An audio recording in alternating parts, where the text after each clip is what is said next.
ነፍሱን ለማትረፍ ፈርጣጩን ጦር የሙጥኝ ያለው ይህ ወጣት የጥበቡን በሶማሊያ መማረክ የተረዳው በማፈግፈግ ላይ የሚገኘው ሰራዊት ከፍቶ ያዳምጥ ከነበረው ከሶማሊያ የሬዲዮ ጣቢያ ነበር።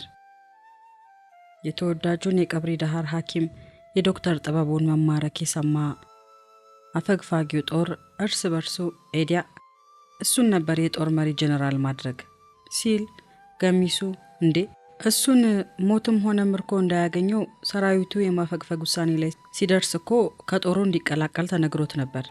የሥራ ጓደኞቼስ ህዝቡስ ሁላችንንም ካልሆነ የምታወጡን ጥያቸው መሄድ አይሆንልኝም ብሎ ነው ለዚህ የተዳረገው።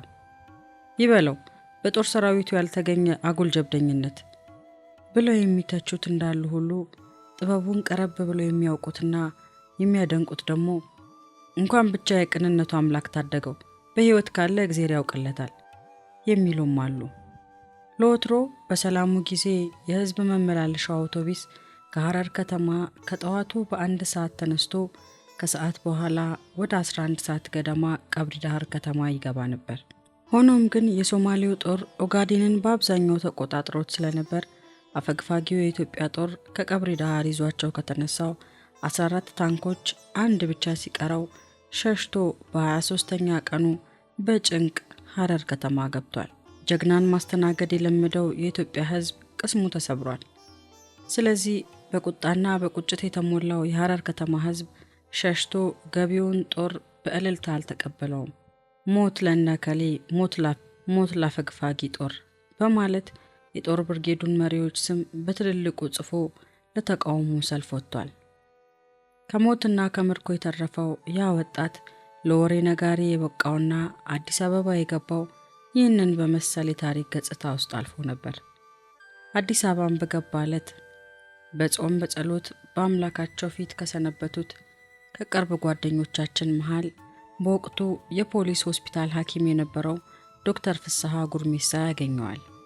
የወጣቱ ሐሳብ አዋሳ ወደሚገኙት ወላጅናቱ ወዲያውኑ ተሳፍሮ መጓዝ ቢሆንም ዶክተር ጥበቡ የደረሰበትን ትክክለኛውን ሁኔታ በማጣራት ላይ ስለነበርን የተረጋገጠና ተጨባጭ ወሬ እስክናገኝ ለባለቤቱ ለመንገር ተጨንቀን እስካሁን በሚስጥር ይዘነው ቆየን። አሁን ግን ፈቃድ ቢሆን አብረህን ወደ ናዝሬት ብትሄድልን ምናልባት ካንተ አንደበት ብትሰማ ሐዘኗን ያቀልላት ይሆናል ሲል ላቀረበለት ልመና ወጣቱ ሳያመነታ በደስታ ሄዳለሁ፣ ህይወቱን ለህዝብ ሲል ለሰዋው ዶክተር ጥበቡ እንኳን ይህንን ሌላም ባደረኩ ደስ ባለኝ ብሎታል። ጓደኞቼ ታላቅ ወንድሜን ገብሩን ጨምረው ያን ዕለት ናዝሬት የመምጣታቸው ምክንያት ይህንን መራራ መርዶ ለኔ ለማርዳት ነበር። እኔ ከማለዳ ጀምሮ ልቤ ይሸበራል። ክረምት የማይበረታበት የናዝሬት ከተማ እንኳ ኃይለኛ ዶፍ ዝናብ ይጣለበት ቀን ነው። አባቴ ወጣ ብሎ ከነበረበት ገና መግባቱ ነው። በሚስጥር ከኔ በስተጀርባ የሚያጣራውን የጥበቡን ጉዳይ አንዳንዱ መማረኩን ሌላውን መሞቱን ሲነግረው ልቡ በሐዘን ጭጋግ ተሞልቶ መግባቱ ኖሯል። ሁሉንም ያላወቅኩኝ ግን ገና እንደገባ ሳሎን አብሬው ቁጭ ብዬ የምጠይቀው ጥያቄ አባዬ በማፈግፈግ ላይ አለ የተባለ የጦር ሰራዊት እንዴት እስካሁን ሐረር መግባት ይሳነዋል የሚል ነበር። ለሚወዳት ልጁ እንኳንስ ይህን ገና ያላጣራውን ያልተጨበጠውን ክፉ ወሬ ቀርቶ አሁን ቢሆን እንኳ እንዲህ ብቻውን ቁጭ አድርጎ የሚያረዳት መርዶ እንዳይደለ ያውቃል። ላቀረብኩለት ጥያቄ ጥንቃቄ የተሞላውን መልሱን ሲሰጠኝ በልቡ ሲጨናነቅ ድንገት የሳሎኑ በር ተንኳኳ። ፈጥኜ በመነሳትም በሩን ስከፍት ቁጥራቸው ትንሽ ያይደለ የቅርብ ጓደኞቻችንና ታላቅ ወንድሜ በመካከላቸው ከሚገኘው አንድ እንግዳ ሰው ጋር ሰላምታ እየሰጡን ገብተው ተቀመጡና ጥቂት የሚቀፍ ጸጥታና ዝምታ በሳሎኑ ውስጥ ሆነ። ወዲያው ታላቅ ወንድሜ ጉሮሮውን ጠራረገና ዛሬ ስለ ወንድማችን ስለ ጥበቡ ሁኔታ ትክክለኛውን የሚነግረን ይህንን ወንድማችንን ስላጋጠመን ከእርሱ እንድንሰማ ይዘነው መጥተናል ሲል ልቤ በታላቅ ድንጋጤ ተሞላ። ነፍሴን ወጥሮት የነበረው ጥያቄን ሳስተጋባ አፍታም አልቆየውም። እሺ የት ነው ጥበቡ? የሚፈገፍገው ሰራዊት የት ደርሷል? ለሚለው ሰቆቃዬ ምላሹ ግን ዶክተር ጥበቡ በሶማሌዎች ተማርኮ በአሁኑ ጊዜ የሚገኘው ሞቃዲሾ ውስጥ ነው በሕይወትና በደህና ሁኔታ ላይ የጊዜ ጉዳይ ነው እንጂ ትገናኛላችሁ። ከእንግዳው ሰውዬ አንደበት የወጡት እነዚህ እንግዳ ቃሎች በሕልሜም ሆነ በውኔ ፈጽሞ ያልጠበቅኳቸውና እጅጉን አስደንጋጭ ሆኑብኝ። ስለዚህም ነፍሴ በታላቅ ጨለማና ናውጥ ውስጥ ተዋጠች። መኖሪያ ዓላማቸው ድንገት ሳያስቡት እንደፈራረሰባቸው የሰው ልጆች ነፍሴ ይህ ነው በማይባል አስፈሪ ነጎድጓድና ድቅድቅ ሐዘን ጨለማ በድንገት ተከበበች። የእናቷን ጡት እንዳስጣሏት ሕፃን ስቅስቅ እያለች በመራራ ለቅሶ መንፈራፈር ጀመረች። የኔን እርብትብትነትና ሐዘን አጥባቂነት የሚያውቁ ወዳጅ ዘመዶቼ የፈሩትና የሰጉትም ይህንኑ ነበር። ያንን አስደንጋጭና ማንም ያልጠበቀውን አሳዛኝ ዜና የሚያስከትልብኝን ከባድ የልብ ስብራት ነበር የፈሩት። በዓይናቸው ፊት ሐዘን ላነከተው ማንነቴና በጠላት እጅ ለወደቀው ጥበቡ እነርሱም በየፊናቸው እንባቸውን ማፍሰስ ጀመሩ።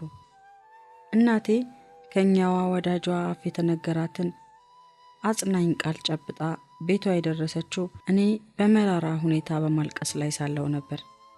የሐዘን ድባብ የወደቀበትን ሳሎን በር ከፈት አድርጋ እንደገባችም እንባዬ ውስጤን እየፈነቀለው እማዬ፣ የምንጠብቀው ጥበቡ የለም፣ ሶማሌዎች ማርከው ወስደውታል፣ ጥበቡ ተማርኳል አልኳት።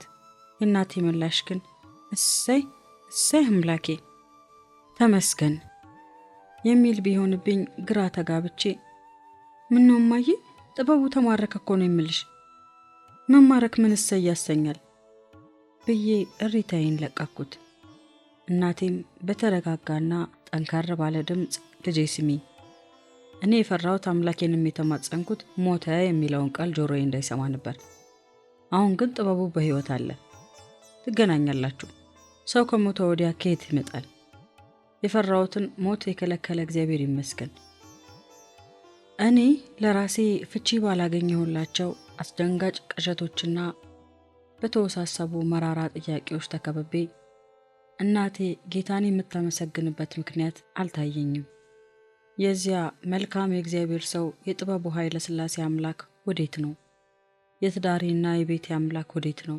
ሌላም ከጎኔ ተቀምጦ የነበረው ዶክተር ፍስሐ ጉርሜሳ በሐዘን የሚንዘፈዝፈውን ትከሻዬን ያዝ አደረገና ቆይ እስቲ ስሚኝ ልሽዬ፣ አንቺ እኮ የወለድሽው ጥበቡ በተማረከበት በዚያው ሐምሌ 17 ቀን ነው፣ ልትጽናኝ ይገባል ብሎ ሲናገረኝ ጆሮዎቼ ሰሙት።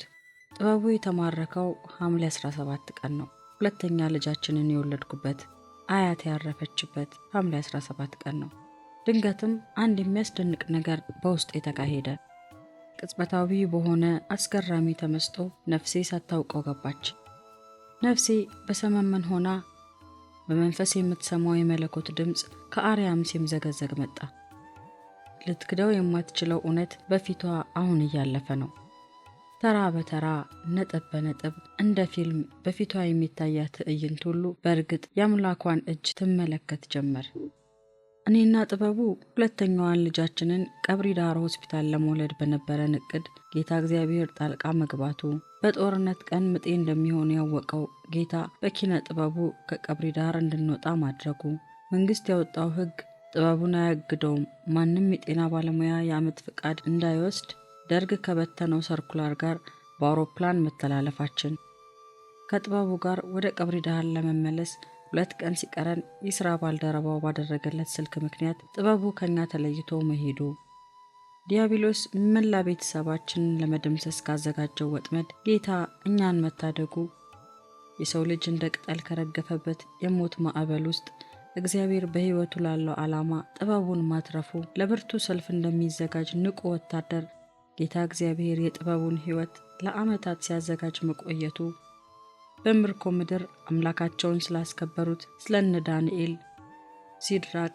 ሚሳቅ፣ አብድናጎም፣ ስለ አስቴርና መርዶኪዮስ፣ ስለ ነህምያና እዝራ ቀብሪ ዳሃር እንደ ቤተሰብ ባሳለፍናቸው ወቅቶች አበክረን እንድናጠና ጌታ እግዚአብሔር ማድረጉ፣ እኛን ደካማዎቹን ኋላም ታናሽ ወንድሜን አስወጥቶ ለዚህ ስራው የሚፈልገውን ጥበቡንና በጸሎት የሚረዳውን ኢያሱን ለይቶ መውሰዱ፣ የስንቱ ንብረትና ሀብት እንዳለ ሲወድም ጠፊና ከንቱ ለሆኑ የቤት ዕቃዎቻችን እንኳ ሳይቀር ጌታ ጥንቃቄ ማድረጉ ነፍሴ የማታስተባብላቸው እውነቶች ነበሩ። ስለዚህም እነዚህንና ሌሎች ልክዳቸው የማልችላቸው ሐቆችን ስረዳ እግዚአብሔር ጥበቡ ረቂቅ ነው፣ በስራውም ሁሉ ጻድቅና ትክክል ነው፣ የሚያደርገውንም ሁሉ የሚያውቅ አምላክ ነው የሚሉ ድምፅ የለሽ አዋጆች በመላ ሰውነቴ ውስጥ ይስተጋቡ ጀመር። ሰባብሬ ከተወረወርኩበት የሐዘን ሸለቆ መንጥቆ የሚታደገኝ አዋጅ የተወረወረችበትን ድቅድቅ ጨለማ ጥሶ የሚያልፍ የሰማይ ብርሃን ሐዘን ባኮራመተው የውስጥ እኔነቴ ላይ በራ። ጨለማዬን የሚያበራ የሰማይ ብርሃን የውዴም የእግዚአብሔር ቃል በከበቡኝ አስፈሪ ተራራዎች ላይ እየዘለለ እንዲህ ሲል መጣልኝ። ልጄ ሆይ የማደርገውን የማውቅ አምላክሽ እኔ እግዚአብሔር ነኝና አይዞሽ፣ ባሪያዬን ለስራዬና ለከበረ ዓላማዬ ወስጄዋለሁ። በዚያ ያለኝን ዓላማዬን ስጨርስ አመጣዋለሁ። እርሱ የሚተወውን ሸለቆን ይሞላዋለሁ። በቤት ውስጥ ከሞሉት ሰዎች ሁሉ እጅግ የቀረበ የጌታዬ መገኘት ዙሪያዬን የሚዳስስና የሚጨብጥ ያህል ይሰማኛል። ይገርማል። ቅዱስ እግዚአብሔር እኔን ለማጽናናት ከሰማይ ወርዶ ጎን ያለ ያህል ቅርበቱ ሲታወቀኝ፣ በቤት ውስጥ የሞሉት ወገኖቼ ግን ከበስተ ውጭ ፈንጠር ብለው እንደቆሙ ያህል ነበሩ። ነፍሴ በሚገባት መንገድ ለጥያቄዎቿ ሁሉ በቂ ከበቂም በላይ የሆነ መለኮታዊ ምላሽ አገኘች። ደመናትን ሰንጥቆ ለረድኤቷ ደርሶላታልና ፈጥናም ከአምላኳ ጋር ነፍሴ ተስማማች። አእምሮንም ሁሉ የሚያልፈው መለኮታዊ ሰላም ሁለንተናዬን ሲያጥለቀልቀው ታወቀኝ። በእርግጥ እግዚአብሔርን ለምንወደው እንደ ሐሳቡም ለተጠራ ነው ለኛ ነገር ሁሉ ለበጎ እንደሚሆን የሚያምን ጉልበታም ልብ ተሰጠኝ። አዎን የሚደንቅ ነው። ከዚህ ሁሉ በስቲያ አምላካችን በእኔና በጥበቡ በልጆቻችንም ላይ ያለው የፍቅር ዓላማ ጭላንጭሉ ታየኝ። በእርግጥ ጌታዬ ሆይ አንተ የምታደርገውን የምታውቅ አምላክ ነህ። በፍጹም እምነት በጾም በጸሎት በፊት ሰሌን አንጥፎ ቆሎ ቆርጥሞ ራሱን ማዋረድ ያስተማርከው፣ አንተን መሻት ጥበቡን ያለማመድከው ለዚህ ከባድ ጥሪ እንደሆነ አሁን ገብቶኛል። ብርቱ እምነትና ጸጋ የሰጠኸው ጥበቡ ትክክለኛ የፍቅርህ መልእክተኛ ነው። አምላኬ ሆይ ወደዚያ እርሱን የወሰድክበት ዓላማ ስትጨርስ ደግሞ ወደኛ እንደምታመጣው ስለተናገርክም አመሰግንሃለሁ። እንግዲህ እኔን ደካማዋን የሚረዳው ጸጋ የለኝ ያልከውን እስክታደርግም አንተን በትዕግስት የምጠብቅበትን ጸጋ ስጠኝ በማለት በፍጹም ልቤ ከአምላኬ ጋር ተስማማው። እናም ከሰው እይታ ውጪ በውስጤ ከተካሄደው መለኮታዊ ገለጻ የተነሳ ነፍሴ ለገጠማት እንቆቅልሽ ፍቿን አግኝታ የከበባትን ጨለማ ጥሳ ወጣች። የደካማዋና የእርብትብቷ ሊሻን ታሪክ በብርቱ ሁሉን ችሎ በሚያስችለው እግዚአብሔር ተለወጠ።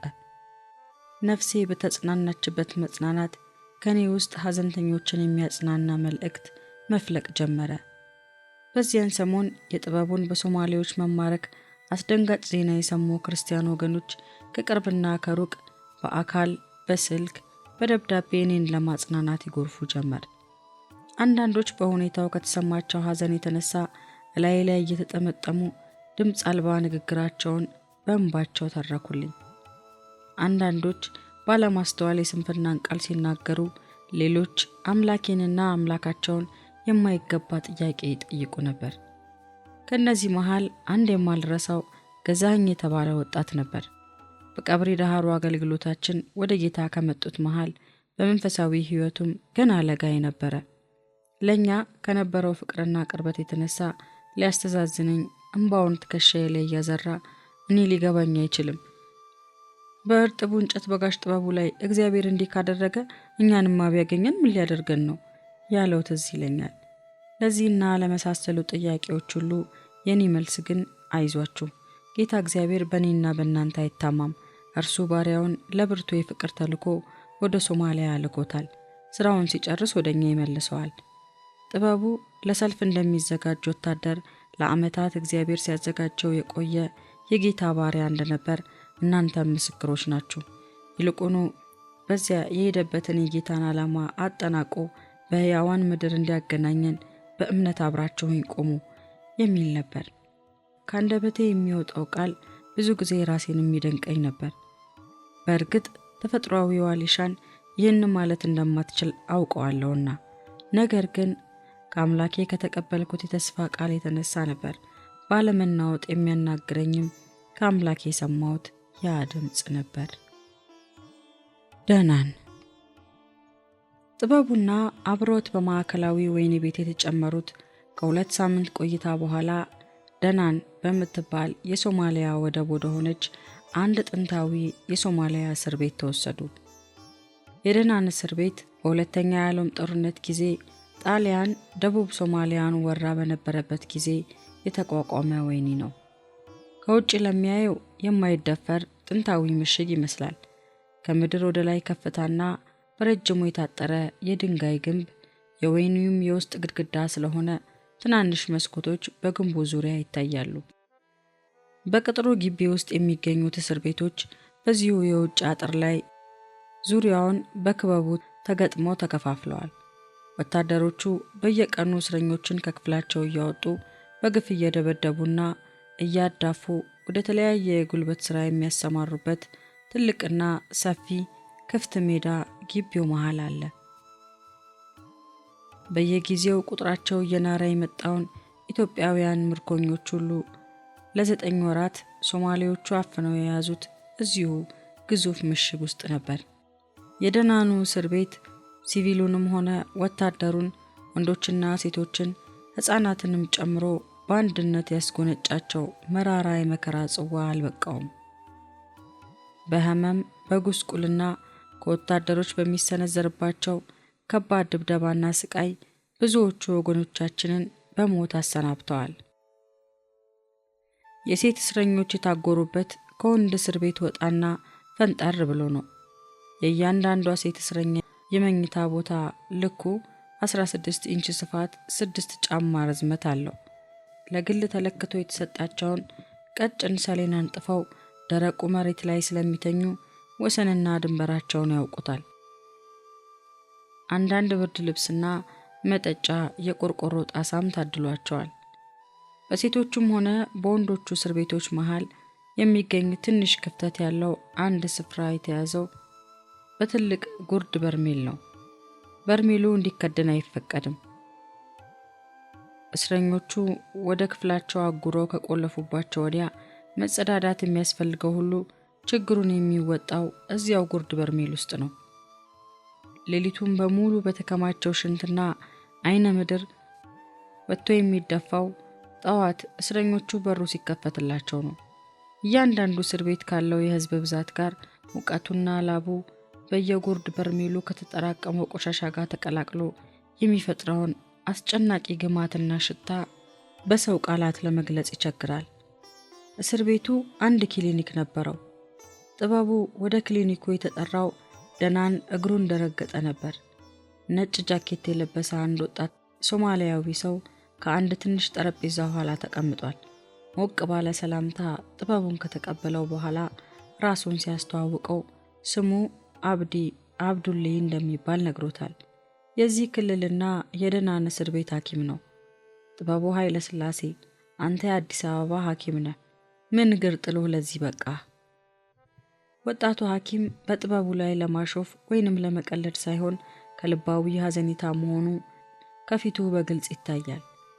ጥበቡ የሆነውንና ለዚህ የበቃበትን ምክንያት ገለጸለት።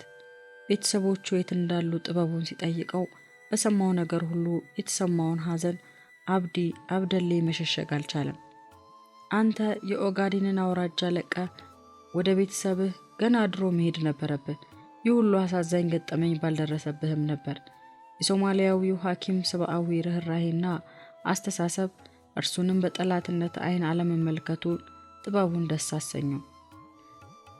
ከዚህ ሰው መገናኘቱና ውይይቱም ወዴት እንዲያመራ ጥበቡ በልቡ ሲያሰላስል ሳለ አንተ የጦር ምርኮኛ ነህ። ያን በሚመለከት ምንም ላደርግ አልችልም። አንድ ነገር ግን እንድታውቅ ፈልጋለሁ። ለዚህ ወህኒ ቤት እጅግ ታስፈልጋለህ። በጦርነቱ ምክንያት ብዙ ህመምተኞችና ቁስሎች አሉ። እኔ እዚህ ወህኒ ቤት ውስጥ እነርሱን ለማከም የሚችልበት ጊዜ የለኝም። ስለዚህ የእስር ቤቱን ክሊኒክ ስራ አንተ ትረከባለህ። ጥበቡ የተሰጠውን ኃላፊነት ገና በማሰላሰል ላይ ሳለ አብዲ አብዱሌ የግል መኝታ ቤት እንዲዘጋጅልህ ደግሞ አሁኑኑ አደርጋለሁ በማለት ከመቀመጫው ተነሳና እጁን በሰላምታ ዘረጋ። ከዛሬ ጀምሮ አንተ የዚህ ወይን ቤት ዶክተር ነህ። ተስማማን አይደል? ጥበቡ ምን መልስ መስጠት እንዳለበት ግራ እስኪጋባ ድረስ ድንገተኛና ያልጠበቀው ሁኔታን የገጠመው። የዚህን ስራ ኃላፊነት ሶማሌዎቹ ለእርሱ ይተውለታል ብሎ ማንም ቢሆን አይገምትም። ጥበቡ የአብዲ አብዱሌን የተዘረጋ እጅ ጨበጠና ስምምነቱን አረጋገጠ። አብዲ ወዲያውኑ ጥበቡን ይዞ ወደ ወይኒው አመራር ወሰደውና ለጥበቡ ያዘጋጁለትን የመኝታ ቤት ቁልፍ ተቀብሎ ሰጠው። ወደዚያውም ይዞት አመራ። የጥበቡን መኝታ ቤት ሁኔታ በአይኖቹ ለማየት አብዲ አብሮት ወደ ክፍሉ ገባ። አብዲ በክፍሉ ውስጥ ወዳለው የጣውላ አልጋ እያመለከተ ፍራሽ በአስቸኳይ እንዲገዛል አደርጋለሁ። በጠላት ተማርከው በታሰሩ የሀገሩ ወገኖች መካከል እርሱም ራሱ እስረኛ ሆኖ ሳለ ለእርሱ የተለየ ምቾትና እንክብካቤ ሲደረግለት ማየቱ አሳፋሪና ለልቡም ከባድ ሆኖ ተሰማው። ስለዚህ ይህንን ድንገተኛና ያልጠበቀውን እንክብካቤ ከወገኖቹ ተነጥሎ መቀበል ተናነቀው። አያስፈልገኝም ሲል ጥበቡ ተቃወመ። ሰሌንና ብርድ ልብስ አለኝ፣ በዚያ እጠቀማለሁ አለው። በዚያ ምሽት ጥበቡ በዚያ ደረቅ አልጋ ላይ መጽሐፍ ቅዱሱን ይዞ ቁጭ አለ። አሁን ምርኮኛ ሆኖ ወደ ሶማሊያ የተወሰደበት ምክንያት ስለበራለት ጌታ እግዚአብሔር አምላኩን ከልቡና ከነፍሱ በመነጨ ምስጋና አመሰገነው። ከብዙ ሺህ የሚቆጠሩትና ለከባድ ስቃይ የተዳረጉትን ወገኖቹን የሚረዳበትን መንገዱን ትኩር ብሎ ተመለከተ። መጽሐፍ ቅዱሱን ከፍቶም የዮሴፍን ታሪክ አነበበ። ዮሴፍ በወንድሞቹ ተሽጦ ወደ ባዕድ ምድር ከተወሰደም በኋላ አሳዛኝና ከባድ ፈተናዎች ውስጥ አልፏል። ወንድሞቹ ያደረጉበትን ክፉ ሁሉ ግን እግዚአብሔር አምላክ ወደ መልካም ለውጦ ወገኖቹን ከጽኑ ረሃብ የእስራኤልንም ሕዝብ ከመደምሰስ ለማትረፍ ዮሴፍን ተጠቅሞበታል።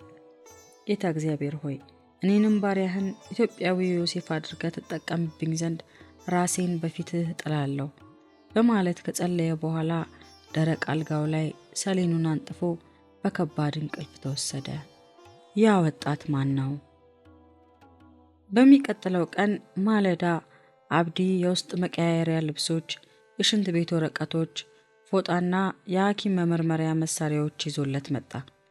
ጥበቡ ለእስረኞች የታደለውን የወይኒ ልብስ ሳይሆን የፈለገውን የራሱን ልብስ መርጦ እንዲለብስ ተፈቀደለት። በወቅቱ አስፈላጊውን ሁሉ ስላመቻቹለት ጥበቡ ስራውን ዕለቱኑ ለመጀመር ጊዜ አልፈጀበትም። የስራው ብዛት እጅግ ከመጠን ያለፈ ነው። ጥቂት ሳይቆይም የዝናብና የሙቀት ወራት እንደ አሸን ያፈላቸው የወባ ትንኞችና ንጽህና የጎደለው ውሃ ይህ ነው የማይባል ታላቅ የጤና ቀውስ በምርኮኞቹ ላይ ያስከተለ።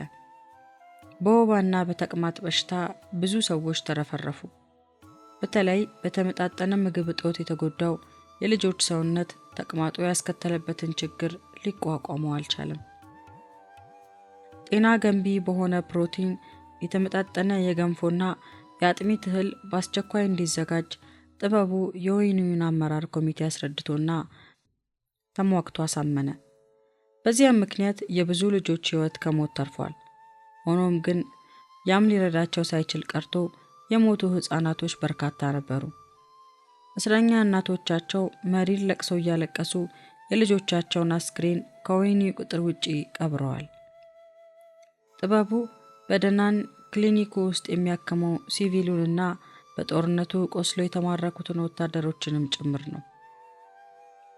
የቀብሪ ዳር ሆስፒታል ልምምዱ በተለይ በእነዚያ በማይረሱ የመጨረሻ ቀናት የጦር ቁስለኞቻችንን ማከሙ ለአሁኑ ስራ በእጅጉ ረድቶታል። የቆሰሉትን በማከም ቀዶ ጥገናም ቢሆን የሚያስፈልገውን እርዳታ በመስጠት እግዚአብሔር አምላኩ ጥበቡን ለምርኮኛው ሰራዊት አለኝታ አድርጎታል። ከምድር በሞት የሚሰናበቱት ወገኖቹ የልብ ትርታ እስክትቆም እስከ መጨረሻ እስትንፋሳቸው ከጎናቸው ሆኖ ወደ ዘላለሙ ኑሮ ሸኝቷቸዋል። ነፍሰ ጡር እንደሆኑ የተማረኩ እናቶች በምጥ ሲያዙ በሰላም እስኪገላገሉ ድረስ ጥበቡ ከአጠገባቸው ሳይጠፋ ምርኮኛ ራሶቻቸውን ወደዚህ ዓለም ተቀብሎላቸዋል። የኦጋዴን ጦርነትና ፍልሚያ በቀጠለ መጠን የምርኮኞቹን ብዛት በየዕለቱ እየጨመረ መጣ። ከህዝቡም ብዛት የተነሳ የደናን እስር ቤት ጠበበና ምርኮኞቹ የራሳቸውን ወህኒ እንዲሰሩ እንቅስቃሴ ተጀመረ። ተጨማሪ ወህኒ ቤቶች የሚሰራበት አሸዋ ከህንድ ውቅያኖስ ያግዙ ዘንድ ምርኮኛው በፀሐይና በሐሩር መከራውን ይበላ ጀመር። ሲሚንቶ እየፈጨ ድንጋይ እየጠረበ የሚታጎርበትን ግሮኖ እንዲሰራ ተገደደ። የደናኑ ወህኒ ቤት ግንባታ ሲነሳ ብዙ የመረረ አሳዛኝ ትዝታንም አብሮ የሚቀሰቅስ ይሆናል። ረሃብና ግርፋት እንዲያጨማተራቸው ኢትዮጵያውያን ምርኮኞች ደፋ ቀና ሲሉ በተቀዳጁት ድል የሰከሩት የሶማሌ ወታደሮች ደግሞ እንደ ኩሩ አውራ ዶሮ በዚያ አሸዋማ ወደብ ሲንጎማለሉ ይታያሉ። አጋጣሚውን ባገኙ ቁጥር ደግሞ በቁጥጥራቸው ስር ያደረጓቸውን ኢትዮጵያውያንን ጠላቶቻቸውን የመደብደብና የማሰቃየት ሱስ ይዟቸዋል። በተለይ የኦጋዴን ሶማሌዎች በኢትዮጵያ እንደተጨቆኑና እንደተበደሉ ስለሚቆጥሩ በእስረኞቹ ላይ ክፉ ነበሩ። ቂማቸውን ለመወጣት እድሉን ሲጠቀሙ ይታያሉ። ራሳቸውን መከላከል የማይችሉትን እስረኞች ያለ ምክንያት ይደበድባሉ። ትጉ ሰራተኞች አይደሉም በሚል ሰበብ አዛውንትንና ሽማግሌዎችን ይረግጣሉ። ዱላቸውንና ስድባቸውን ፈርተው በሚንቀጠቀጡ ሴቶች ላይ ይጮሃሉ። ጭንቅላታቸው በጥይት ተበሳስቶ አሸዋ ውስጥ ወድቀው የተገኙ ሙታን እስረኞች ቁጥራቸው ብዙ ነው። በኢትዮጵያውያንና በሶማሌዎች መካከል ከእሬት የመረረ ጥላቻ እስከ ሰማይ ወጣ። ቢሆንም ግን ኢትዮጵያውያን ጥላቻቸውን በተግባር የሚገልጹበት መንገድ አልነበራቸውም። ይህንን በመሰለ አስጨናቂ ሁኔታ የደናኑ ወህኒ ቤት ግንባታ ቀስ በቀስ ተገነባ። እስረኞቹ እዚያ ባሳለፉት የ9 ወር ጊዜ ውስጥ እያንዳንዳቸው 100 ሰዎች የሚይዙ 15 እስር ቤቶች ሰርተዋል። በዚህ ሁሉ ጨለማ መሃል ግን አንዳንድ ርህራሄና ደግነት የተሞላ መልካም ነገር አልፎ አልፎ ሲታይ የሰውን ልብ የሚደግፍና የሚያጽናናም ነበር። ከጨካኝ ወታደሮች መሃል በመብራት ተፈልገው የተገኙ ያህል ለእስረኛው የሚራሩና የሚያዝኑ ደጋግ ወታደሮች ነበሩ። በኢትዮጵያውያኑ መካከል ደግሞ እጅግ ልብ የሚነካ ህብረትና አንድነት መንጸባረቅ ጀመረ። ወላጆቻቸውን በጦርነቱ ያጡትን ትናንሽ ልጆች አዋቂዎቹ ሊንከባከቧቸው ወሰኑ። ወጣቶቹና ጉልበት ያላቸው ጎልማሶቹ ደግሞ በስራ ቀንበር ስር የሚወድቁ የሚነሱትን አቅመ ደካማ አዛውንቶችና አሮጊቶች ለመርዳት ከጎናቸው ቆሙ። ጥበቡ የወህኒ ቤቱ ሐኪም በመሆኑ በግቢ ውስጥ በልዩ ዓይንና በልዩ ክብር እንዲታይ እግዚአብሔር ሞገሱን በላዩ ላይ አድርጓል። የወህኒ ቤቱ መኮንኖች በሻይ ሰዓት አብሯቸው እንዲሆን ይጋብዙታል። የወህኒው ሸቀጥ አቀባይ አንድ ሀብታም ሶማሊያዊ ነጋዴ ጥበቡ ከአለባበሱ አንስቶ ከእስረኞቹ ለየት ስላለበትና ከመኮንኖቹም ጋር በነጻነት በእንግሊዝኛ ሲነጋገር ስለሰማ ያ ወጣት ማን ነው ሲል አንዱን መኮንን ጠየቀ። ከቀብሪ ዳሩ ሆስፒታል የተማረከ ሐኪም ነው፣ እስረኞችን ጤና እንዲከታተል አድርገነዋል ብሎ ይነግረዋል። ነጋዴው ጥበቡን መተዋወቅ ስለፈለገ መኮንኑ ሰውየውን ጥበቡ ወዳለበት ይዞት መጣ። በእድሜ በሰል ያለ ሰው ነው። ቀጥሎ የተናገረው ግን ጥበቡም ሆነ መኮንኑ አልጠበቁትም። ከዛሬ ጀምሮ አንተ ልጄ ነህ። በየዕለቱ 2 ኪሎ ስኳር፣ 1 ሊትር ወተት፣ 1 ኪሎ ስጋ፣ ሰላጣ፣ ቲማቲም እልክልሃለሁ። ሩዝ፣ ፓስታና ዘይት የመሳሰሉትን ሳሙና ደግሞ በየሳምንቱ እልክልሃለሁ። ነቢዩን ኤልያስን በቁራ የመገበው ጌታ እግዚአብሔር ይህንንም ሀብታም ነጋዴ ለባሪያው ለጥበቡ ቀለብ ሰፋሪ ያደረገው። ምግብ ብቻ ሳይሆን ሸሚዞች፣ ሱሪዎችና የውስጥ ልብሶችንም ለጥበቡ እያቀረበ እንደ ልጁ የሚገርም እንክብካቤና ቸርነት በእስር ቤት ዘመኑ ሁሉ አደረገለት። ከነዚህ ሀብታም ነጋዴ ሌላ አንዳንድ የአካባቢው ሶማሌዎችም ነበሩ። ፍጹም ቅንነትና ርህራሄ በተሞላው አገልግሎቱ ልባቸው የተነካ። በሕክምና ሙያው ስለረዳቸው ገንዘብ ሊከፍሉት ሲፈልጉ ጥበቡ አይቀበላቸውም። ስለዚህ ምስጋናቸውን ለመግለጽ ምግብና የመሳሰሉትን አስፈላጊ ነገሮች ያመጡለት ጀመር። ምንም እንኳን የሚያገኘውን መልካም ነገር ከወገኖቹ ተነጥሎ የግሉ እንደማያደርገው ቢያውቅም ለእሱ ተለይቶ በሚደረግለት ቸርነትና ስጦታ እስኪሰማው ድረስ ሆነ። እናም እግዚአብሔር አምላኩ በጠላቶቹ ምድር የከፈተለት የቸርነት በር መሆኑን አስተውሎ ሰዎች የሚያመጡለትን ምግብ ታመው ለሚተኙትና ጉልበት ላጡ ወገኖች የሚያጠራቅምበት ግምጃ ቤት አዘጋጀ። የእስረኞቹ ቁጥር እየጨመረ በመጣ ጊዜም የመኝታ ክፍሉን ከእርሱና ከኢያሱ ጋር እንዲጋሩ ለሌሎች ወገኖችም በሩን ከፍቶላቸዋል። ኢየሱስን ከምክድ ሞቴን እመርጣለሁ። ጥበቡ ከመጀመሪያው አንስቶ ስለ ክርስትና እምነቱ ለማንም ሰው ቢሆን ግልጽ ለማድረግ ቁርጥ ውሳኔ አድርጓል። ስለዚህ የመኝታ ቤቱን እንዲጋሩት የፈቀደላቸውንም ሰዎች ሆነ ሌሎች ወገኖችን በየማለዳውና በየማታው ለጸሎት መጋበዝ ጀመረ። ስለዚህ መኝታ ቤቱ በጥቂት ጊዜ ውስጥ የጸሎት ፕሮግራም ማካሄጃ የመጀመሪያዋ የጸሎት ቤት ቻፕል ሆነች። አጋጣሚውንም በመጠቀም የመጽሐፍ ቅዱስ ትምህርት ጥናትና ውይይትም ማካሄድ ጀመረ። በእነዚያ የመጀመሪያ 9 ወራት ውስጥም ሕይወታቸውን ለጌታ እየሰጡ የአማኞች ቁጥር ቀስ በቀስ ማደግ ጀመረ። ጥበቡ ስለ እምነቱ ግልጽ ለመሆን የወሰነው በሀገሩ ተወላጆች መሃል ብቻ አልነበረም። በማረኩትና ከምድሩ አፍልሰው ወደ ሶማሊያ በወሰዱት አክራሪ እስላም ወታደሮችን ፊት ጭምር እንጂ። ከመጀመሪያዎቹ ቀናት በአንዱ መኮንኖቹ አብሯቸው እንዲበላ ወደ ምግብ ቤታቸው ጠርተውት ሳለ ከመብላቱ በፊት እንደ ልማዱ በፊቱ ስለቀረበው ማዕድ አምላኩን በጸሎት ሊያመሰግን አንገቱን ሲያቀረቅር የሁሉም ዓይኖች በጥበቡ ላይ ወደቁ። ጥበቡን ለጸሎት አንገቱን ሲያቀረቅር ከተመለከቱት መሃል አንደኛው መኮንን ምን ሆነሃል? ጤንነት አልተሰማህም እንዴ? አለ። ፍጹም ጤነኛ ነኝ እግዚአብሔር ይመስገን ብሎ መለሰ ጥበቡ። መኮንኑም አይ አንገትህን አቀርቅረ ዓይንህን ስትጨፍን ዶክተሩ ራሱን ታመመ ወይ ብዬ አስቤ ነው ሲል ሌላኛው መኮንን ከት ብሎ ሳቀ። ጥበቡም በበኩሉ ፈገግ አለና አንገቱን በአምላኩ ፊት ዝቅ አድርጎ መጸለዩን ይህንን ያህል አስቂኝ መሆኑ እየገረመው ሁልጊዜ ምግብ ከመብላቴ በፊት እግዚአብሔር አምላክ ምግቡን እንዲባርክልኝ በጌታ በኢየሱስ ክርስቶስ ስም መጸለይ ልማዴ ነው በማለት መልስ ሰጠ። ነገሩን የጀመረው መኮንንም ቀጠል አድርጎ ሃይማኖተኛ ነህ ማለት ነው? አንተ እስላም ነው መሆን ያለብህ። እንዳንተ ያለ ጥሩ ሰው አላህን ሊያመልክ ይገባዋል አለ። ጥበቡ ወዲያውኑ ምላሽ ሳይሰጥ በፊቱ የቀረበውን ሾርባና ዳቦ መመገቡን ቀጠለና የዚህ ውይይት አቅጣጫ ወዴት ሊሄድ እንደሚችል ማሰላሰል ጀመረ።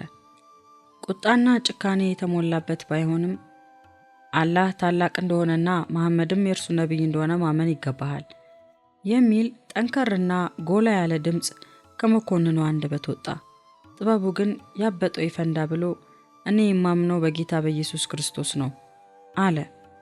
የዚህን ዕለት ውይይት በምግብ ጠረጴዛው ዙሪያ የነበሩት መኮንኖችን ሁሉ የተከታተሉት በታላቅ ንቃትና የጋለ ስሜት ነበር። ከነዚህም አንደኛው ወጣት መኮንን አጠርና ቀጠን ባለ ፊቱ ላይ በተሰኩት ትላልቅ ዓይኖቹ ጥበቡን ኮስተር ብሎ በማየት እዚያ ጫካ ከነበሩት ወታደሮች አንዱ ቢያፋጥጥ ኖሮ ይህንን ያልከው አትደግመውም ነበር። ኢየሱስ ክርስቶስን ክደ በአላህና በመሐመድ እመን ብሎ ቢያስገድድ በአላህ አታምንም ኖሯል ሲለው፣ ጥበቡም ጥያቄውን የሰነዘረውን መኮንን ትኩር ብሎ በማየት አጠፌታውን በጭራሽ አላደርገውም ነበር የሚል ሆነ። መኮንኑ በሁለቱ መካከል የተጋጋለውን ምልልስ በሚከታተሉት መኮንኖች ፊት ጥበቡን ማፋጠጡን ቀጠለ። ብትሞት ይሻላል ማለት ነው? አዎን፣ አዳኝንና መድኃኒቴን ክርስቶስ ኢየሱስን ከምክድ ሞቴን እመርጣለሁ ነበር የጥበቡ ቆራጥ መልስ። ታላቅ ጸጥታ በዚያ ምግብ ጠረጴዛ ዙሪያ ወደቀ። ከመኮንኖቹ መሃል አንዳንዶቹ ያላቸው አቋም ጠንካራ ነው። ከመኮንኖቹ መሃል አንዳንዶቹ በእስልምና እምነታቸው ጥብቅ ሃይማኖተኞች ናቸው። እነርሱም በበኩላቸው ስለ ሃይማኖታቸው ያላቸው አቋም ጠንካራ ነው። ስለዚህ ወጣቱ ዶክተር ስለ እምነቱ ሕይወቱን እንኳን ሊሰዋ ዝግጁ መሆኑን በማየታቸው አከበሩት። የጥበቡ ፍላጎት ሁሉንም ሰው በእኩል ዓይን በማየት የሚያስፈልጋቸውን የሕክምና እርዳታ መስጠት ነው። ሶማሌዎችም ሆኑ ኢትዮጵያውያን ለጥበቡ ልዩነት የላቸውም። ለወይኒው አመራር ቡድን የሚገባውን አክብሮት ቢሰጣቸውም ስልጣናቸውን ተደግፈው ከገደብ ያለፈ ትምክህተኝነት ሊያሳዩት ሲፈልጉ አይቀበላቸውም። ከቀን ወደ ቀን የጥበቡ አቋምና ማንነት እንደማይበገር በሶማሌዎቹ መኮንኖች ዘንድ የታወቀ ሆነና በሚያደርገው ሁሉ ከፍተኛ እምነት ይጥሉበት ጀመር። ጋዜጠኞቹ ደናን በገባ ጥቂት ጊዜ ውስጥ የሶማሌ መንግስት ሬዲዮ ጣቢያ ለጥያቄና መልስ ፕሮግራም ጥበቡን ፈለገው። ቃለ ምልልሱን ባይፈልገውም የማይቀር ጉዳይ ሆነና ጥበቡ ህመምተኞቹን ከሚመረምርበትና ሕክምና ከሚሰጥበት ክሊኒክ ድረስ 2 ጋዜጠኞች ሊያነጋግሩት መጡ። የመጀመሪያ ጥያቄያቸው ስለ ራሱ እንዲናገር ነበር። ጥበቡ አጠርና መጠን አድርጎ መልስ ሰጠ። ቀጥሎም ጋዜጠኞቹ ከጥበቡ መስማት ወደሚፈልጉት ትልቅና ዋና የፖለቲካ ጥያቄ መጡ። ስለ ኢትዮጵያ መንግስት፣ ስለ ደርግ አመራር ምን ታስባለህ? ጋዜጠኞቹ ከጥበቡ አንደበት እንዲወጣ የፈለጉት የጊዜውን የኢትዮጵያን መንግስት የሚያጥላላ ፖለቲካውንና አመራሩን የሚቃወምና የሚያወግዝ አነጋገር ነበርና አፋፉን በጉጉት ሲጠባበቁ እኔ የሕክምና ባለሙያ እንጂ የፖለቲካ ሰው ስላይደለው ለዚህ መልስ የለኝም። ጤናን በሚመለከት ለምትጠይቁኝ ጥያቄ ግን በደስታ መልስ ልሰጣችሁ እችላለሁ ሲል ዲፕሎማሲ የተሞላው መልስ ሰጣቸው። የጋዜጠኞቹ ዓላማ የኢትዮጵያን መንግስት የሚያወግዝ የሚያጥላላ ማነጋገር ከጥበቡ አንደበት ሲወጣ በአየር ለማሰራጨት ነበር። ሀገሩንም ሆነ መንግስቱን የሚነቅፍ አንዳችም ቃል ላለመተንፈስ ግን ጥበቡ በውስጡ ቆርጧል። አንድ የቀራቸው ጥያቄያቸው ምናልባት ፍላጎታቸውን ያሟላ ይሆን? በኢትዮጵያ ሕክምናን በሚመለከት በደርግ መንግስትና በቀድሞ የኃይለ ሥላሴ መንግስት መካከል ያለውን ልዩነት አወዳድረህ ልትነግረን ትችላለህ? የአሁኑ መንግስት ጥረት የሚያደርገው በሕክምና እርዳታ ተጠቃሚ ኑሮ የተመቸው የከተማ ህዝብ ብቻ ሳይሆን በየዳር ሀገሩ ያለው ገጠሬውም ጭምር እንዲሆን ነው። ይህን መሰሉን የጤና ፖሊሲ ደግሞ እኔ በሙሉ ልቤ ደግፈዋለሁ። ጋዜጠኞቹ እዚሁ ላይ በቃቸው። እነሱ የፈለጉት በኢትዮጵያ ላይ ጥላቻን የመንዛት ፕሮፓጋንዳቸውን የሚረዳ አነጋገር ነበር። እንደተመኙት ጥበቡን መጠምዘዝና የፖለቲካ መሳሪያቸው ማድረግ አልተሳካላቸውም። ጋዜጠኞቹ ብስጭት ደርሶባቸው ተመልሰዋል። ደናን ወህኒ ቤት ውስጥ ባሳለፋቸው 9 ወራት አብረውት በዚያ ወህኒ ስለተያዙት ምርኮኛ ወገኖቹ የጤንነት ይዞታ ከሚመለከታቸው የሶማሊያ ትላልቅ ባለስልጣኖች ጋር ህዝቡን በመወከል ተወያይቷል። ሞገስና ክብር የሆነለት ጌታም የእነዚህም ባለስልጣኖች ሰሚ ጆሮም ሰጥቶት ነበር። የህዝቡን የጤና ችግር ስለሚያስፈልገው የመድኃኒትና የምግብ አይነት የሚያቀርበውን ሐሳብ ተቀብለውት ወገኖቹ ከባሰ አሰቃቂ ወረርሽኝና የበሽታ ኃይል ተርፈዋል። ክፋትንና ጥላቻን የተሞላ አድራጎታቸውን በምርኮኛው ህብረተሰብ ላይ ያለ ርህራሄ ይፈጽሙ የነበሩት በአብዛኛው ተራ ወታደሮች ነበሩ። በ9 ወር የደናን ወህኒ ቤት ቆይተው መጨረሻ ገደማ በአንድ የማይረሳ ቀን አብዲ አብዱሌ ወደ ወህኒው ክሊኒክ መጣ። ከኢትዮጵያዊ የሥራ ባልደረባው ከጥበቡ ፊት ለፊት ተቀምጦ አይን አይኑን ያየዋል። የአብዱ አብዱሌ አመጣጥ እንደ ልማዳቸው ስለ እስረኞቹ ጤንነትና አስፈላጊ ስለሆኑ መድኃኒቶች ሊያነጋግረው ስለመሰለው በጥንቃቄ ያዘጋጀውን ስታቲስቲክስና ሊስት ጥበቡ አንገቱን አቀርቅሮ ያገላብጣል። አብዱ አብዱሌ ግን የመጣበት ዋና ጉዳይ እሱ አልነበረም። ጥበቡ ስለሚያገላብጠው መዝገብ ደንታም አልሰጠውም። ዛሬ የመጣሁት ዜና ይዤልህ ነው የሚል ድምፅ ከአብዱ አብዱሌ መውጣቱን የሰማው ጥበቡ አንገቱን ቀና አድርጎ ቢመለከተው አብዱ አብዱሌ በደስታና በፈገግታ ተሞልቷል። ምን ሊሆን ይችላል አለ ጥበቡ። ሚስት ለዓለም አቀፍ ቀይ መስቀል ያቀረበችው ጥያቄ ወደዚህ ደርሷል አለው አብዱ። የጥበቡን ደህንነት ለማወቅ እኔ ስለማደርገው ፍለጋና ጥረት ሚስጥራዊ ዜና ነገረው። ኢትዮጵያ ለሚገኘው ቅርንጫፍ መስሪያ ቤት ያቀረብኩት ጥያቄ ወደ ዋናው ዓለም አቀፍ ቀይ መስቀል ጄኔቫ ተላልፎ ጥያቄው ለሶማሌ መንግስት እንደቀረበ አጫወተው። ጥበቡም ባለቤቴ አሁን ያለሁበትን ታውቃለች ማለት ነው ሲል አብዱን ጠየቀው። በእርግጥ የባለቤት ጥያቄ ቀብሪ ዳር ሆስፒታል ይሰራ የነበረው ዶክተር ጥበቡ ኃይለ ሥላሴ በሶማሌ መንግስት እጅ መኖር አለመኖሩ ይጠየቅልኝ የሚል ቢሆንም የሶማሌ መንግስት ግን ለጥያቄዋ መልስ መስጠቱን ላረጋግጥልህ አልችልም። ሆኖም ግን አግባብ ባለው ዓለም አቀፍ ድርጅት በኩል እየፈለገች መሆኑን መረዳቴ ደስ ስላለኝ ነው ልነግርህ የመጣሁት አለው። በእርግጥ ሶማሊያ ጦር መዘው ያልተዋጉትን ጥበቡንና አብረውት የተጋዙትን በብዙ ሺህ የሚቆጠሩ ሲቪል ኢትዮጵያውያን እንደ ምርኮኛ ቆጥራ ስትፎክርና በአየር ማሰራጫዎቿም ኢንተርቪው ስታቀርባቸው ሰንብታለች። የጦር ሰራዊት ያልሆነውን ያንን ሁሉ ሲቪል ህዝብ በምርኮኝነት አፍና ማስቀመጧ ጀግንነት እንጂ ህገ ወጥነት መሆኑ ገና ሊዋጥላት አልቻለም። ስለሆነም በዚህ ህገ ወጥ ስራዋ የውጭ ዓለም እንዲያወግዛት ያላት መውጫ መንገድ እነዚህን ሲቪሎች በተቻለ ፍጥነት ወደ ሀገራቸው በጨዋ ደንብ መመለስ ነበር። ይህንን ጨዋነት ታደርገው አታደርገው እንዲሁ በጥቂት ጊዜ ውስጥ ግልጽ ይሆናል። ብቻ ያም ሆነ ይህ ያን ዕለት ጥበቡ ከአብዱ አብዱሌ በሰማው ዜና በጣም ተጽናና። ስለ ቤተሰቦቹ ከዚህ ጓደኛው ከሰማው በላይ ዝርዝርና ሰፋ ያለ ዜና ቢያገኝ በወደደም ነበር። ሆኖም ግን እርሱ አምላኩን የሚያመሰግንበት ጉዳይ በዚህ ዕለት አግኝቷል። ጌታ ሆይ የሊሻንን ደህንነት ስለኔም ለማወቅ የምታደርገውን ጥረት እንድሰማ ስላደረከኝ በጣም አመሰግናለሁ። አምላኬ ሆይ የሚስቴንና የልጆቼ አባት እረኛና ታማኝ ጠባቂ ስለሆንክልኝ አመሰግናለሁ። አሁንም ለታመኑ እጆች አደራ አሳልፌ እሰጣቸዋለሁ በማለት ያን ዕለት ምሽቱን በአምላኩ ፊት ረዘም ባለ ምስጋናና የጸሎት ጊዜ አሳለፈ። በእንቅልፍ ተሸንፎ ሲወሰድ ከጥበቡ አንደበት ይወጣ የነበረው የመጨረሻ ቃል ጌታ ሆይ ሊሻንን በህይወት መኖሪን እንድታውቅ ከረዳሃት ሐዘኗ እንደሚከፈልላት አምናለሁ።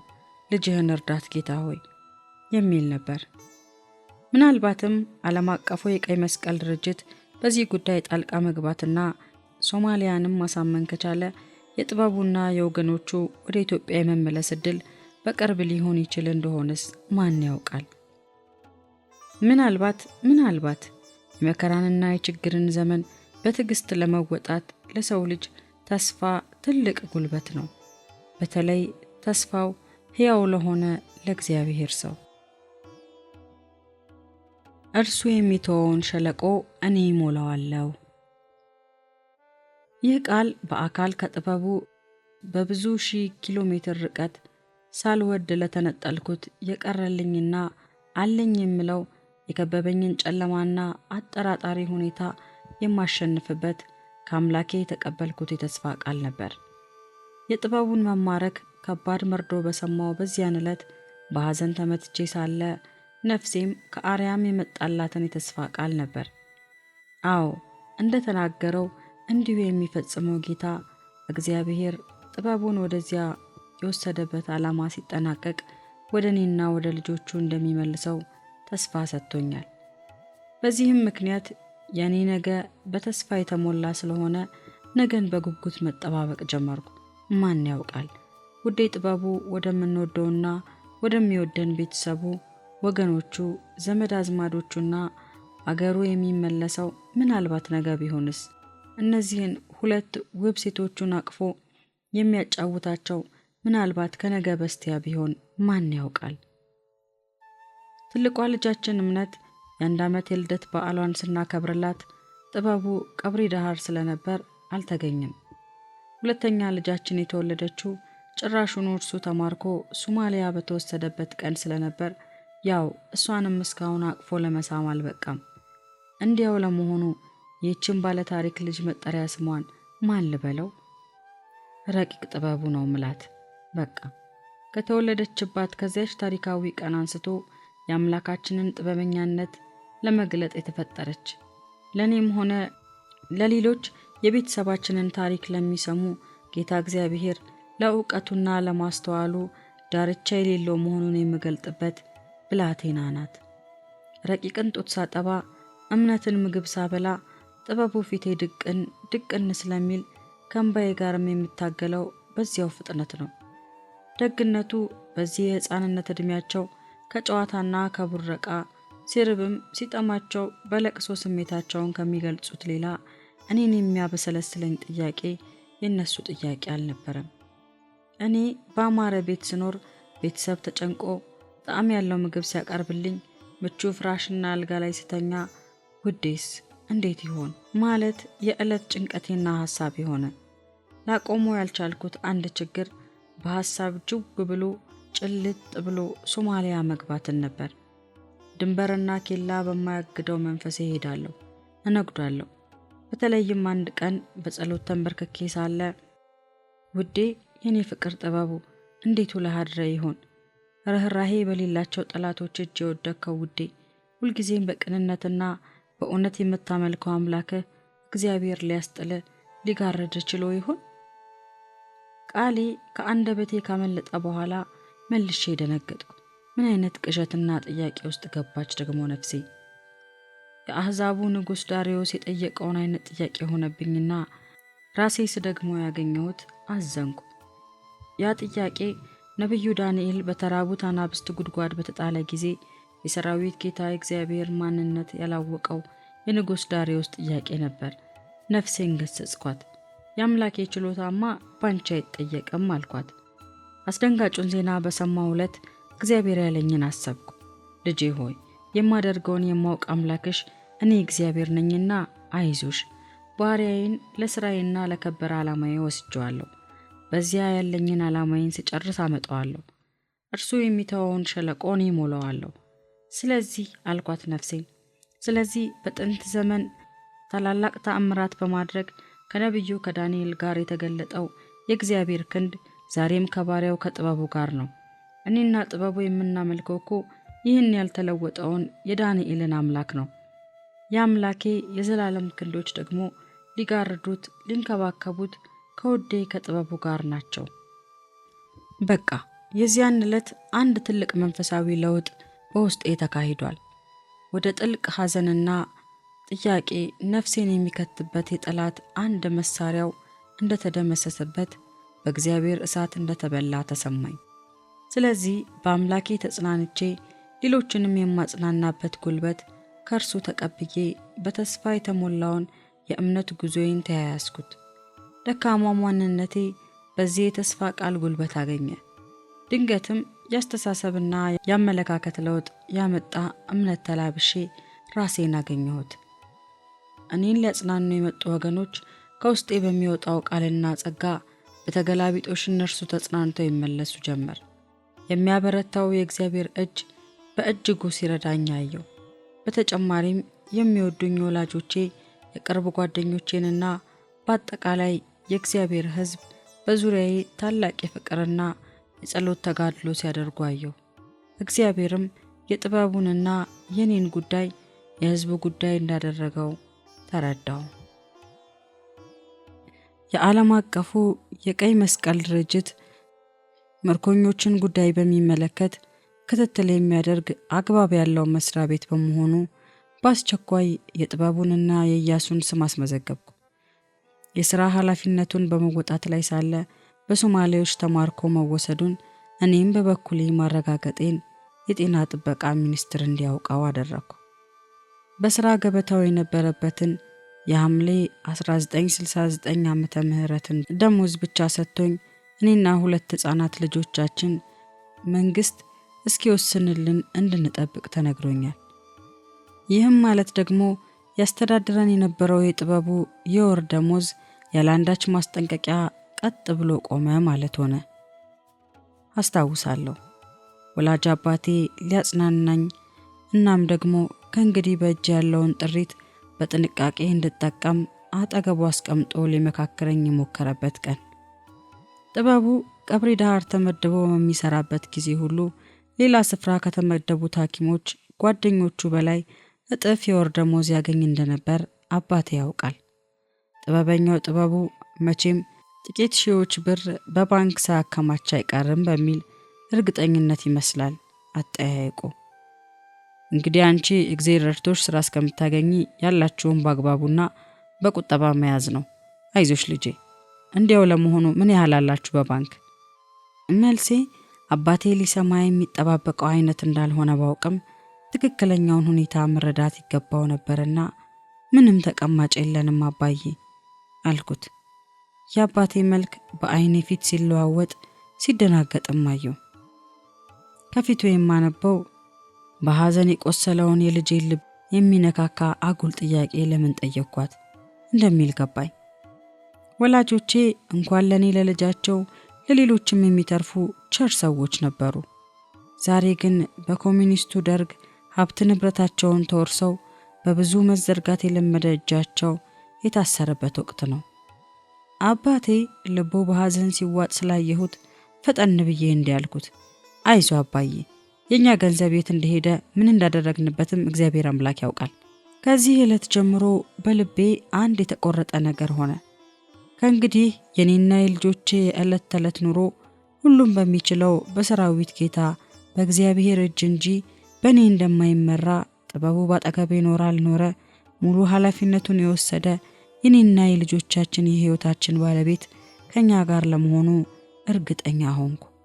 በራሴ በኩል ጥንቃቄ ላደርግ የሚገባኝ ከአምላኬ ጋር ስለሚኖረኝ የማያቋርጥ ግንኙነት፣ ስለ እግዚአብሔር መንግሥትና ስለ ጽድቁ ሊሆን እንደሚገባ አውቄያለሁ። ሰዎች በዚህ ጉዳይ ሲጨነቁልኝ ማየት ወይንም አንዳንዶች ከዚያም እንኳን አልፈው ኑሮዬን በሚመለከት አንዳንድ ሐሳብ ሲያቀርቡ ይከብደኝ ነበር። አምላኬ የተናገረኝ አለ። እርሱ የሚተወውን ሸለቆ እኔ ሞላዋለሁ። እግዚአብሔር አምላካችን ጥበቡ የተወውን ክፍት ቦታ መሸፈን ብቻ ሳይሆን በሥጋ፣ በነፍስ፣ በመንፈስ ለሚያስፈልገን ለማናቸውም ጉዳይ የቤተሰቡ ሙሉ አስተዳዳሪ ነው። ይህ እውነት ለእኔ ገብቶኛልና ሰዎች ባይቸገሩብኝ እንዲያው ዝም ብለው ብቻ ከአምላኬ ጋር ቢተውኝ መረጥኩ። ይሽሩን ሆይ በሰማያት ላይ ለረድኤት በደመናትም ላይ በታላቅነት እንደሚሄድ እንደ አምላክ እንደ እግዚአብሔር ያለ ማንም የለም። ጥር 1 ቀን 1970 ዓመተ ምህረት የጥበቡን መማረክ በሰማው በአራተኛው ወር ጊዜ ውስጥ ማስታወቂያ ሚኒስቴር ዜና ማዘጋጃ ክፍል ክፍት የሥራ ቦታ መኖሩ በቤት ድረስ ስልክ ተደውሎ ተነገረኝ። ቀድሞ ሥራ የነበረው የኢትዮጵያ ሬዲዮና ቴሌቪዥን አዘጋጅነት ነው። እስከማውቀው በጋዜጠኝነት ሙያዬ ተስማምቶኝ 6 ዓመት የሰራሁበት ስለነበር ስራውን ተቀበልኩት። ስራውን የተቀበልኩት በደስታ ነበር፣ ከተሻሻለ ደሞዝ ጋር።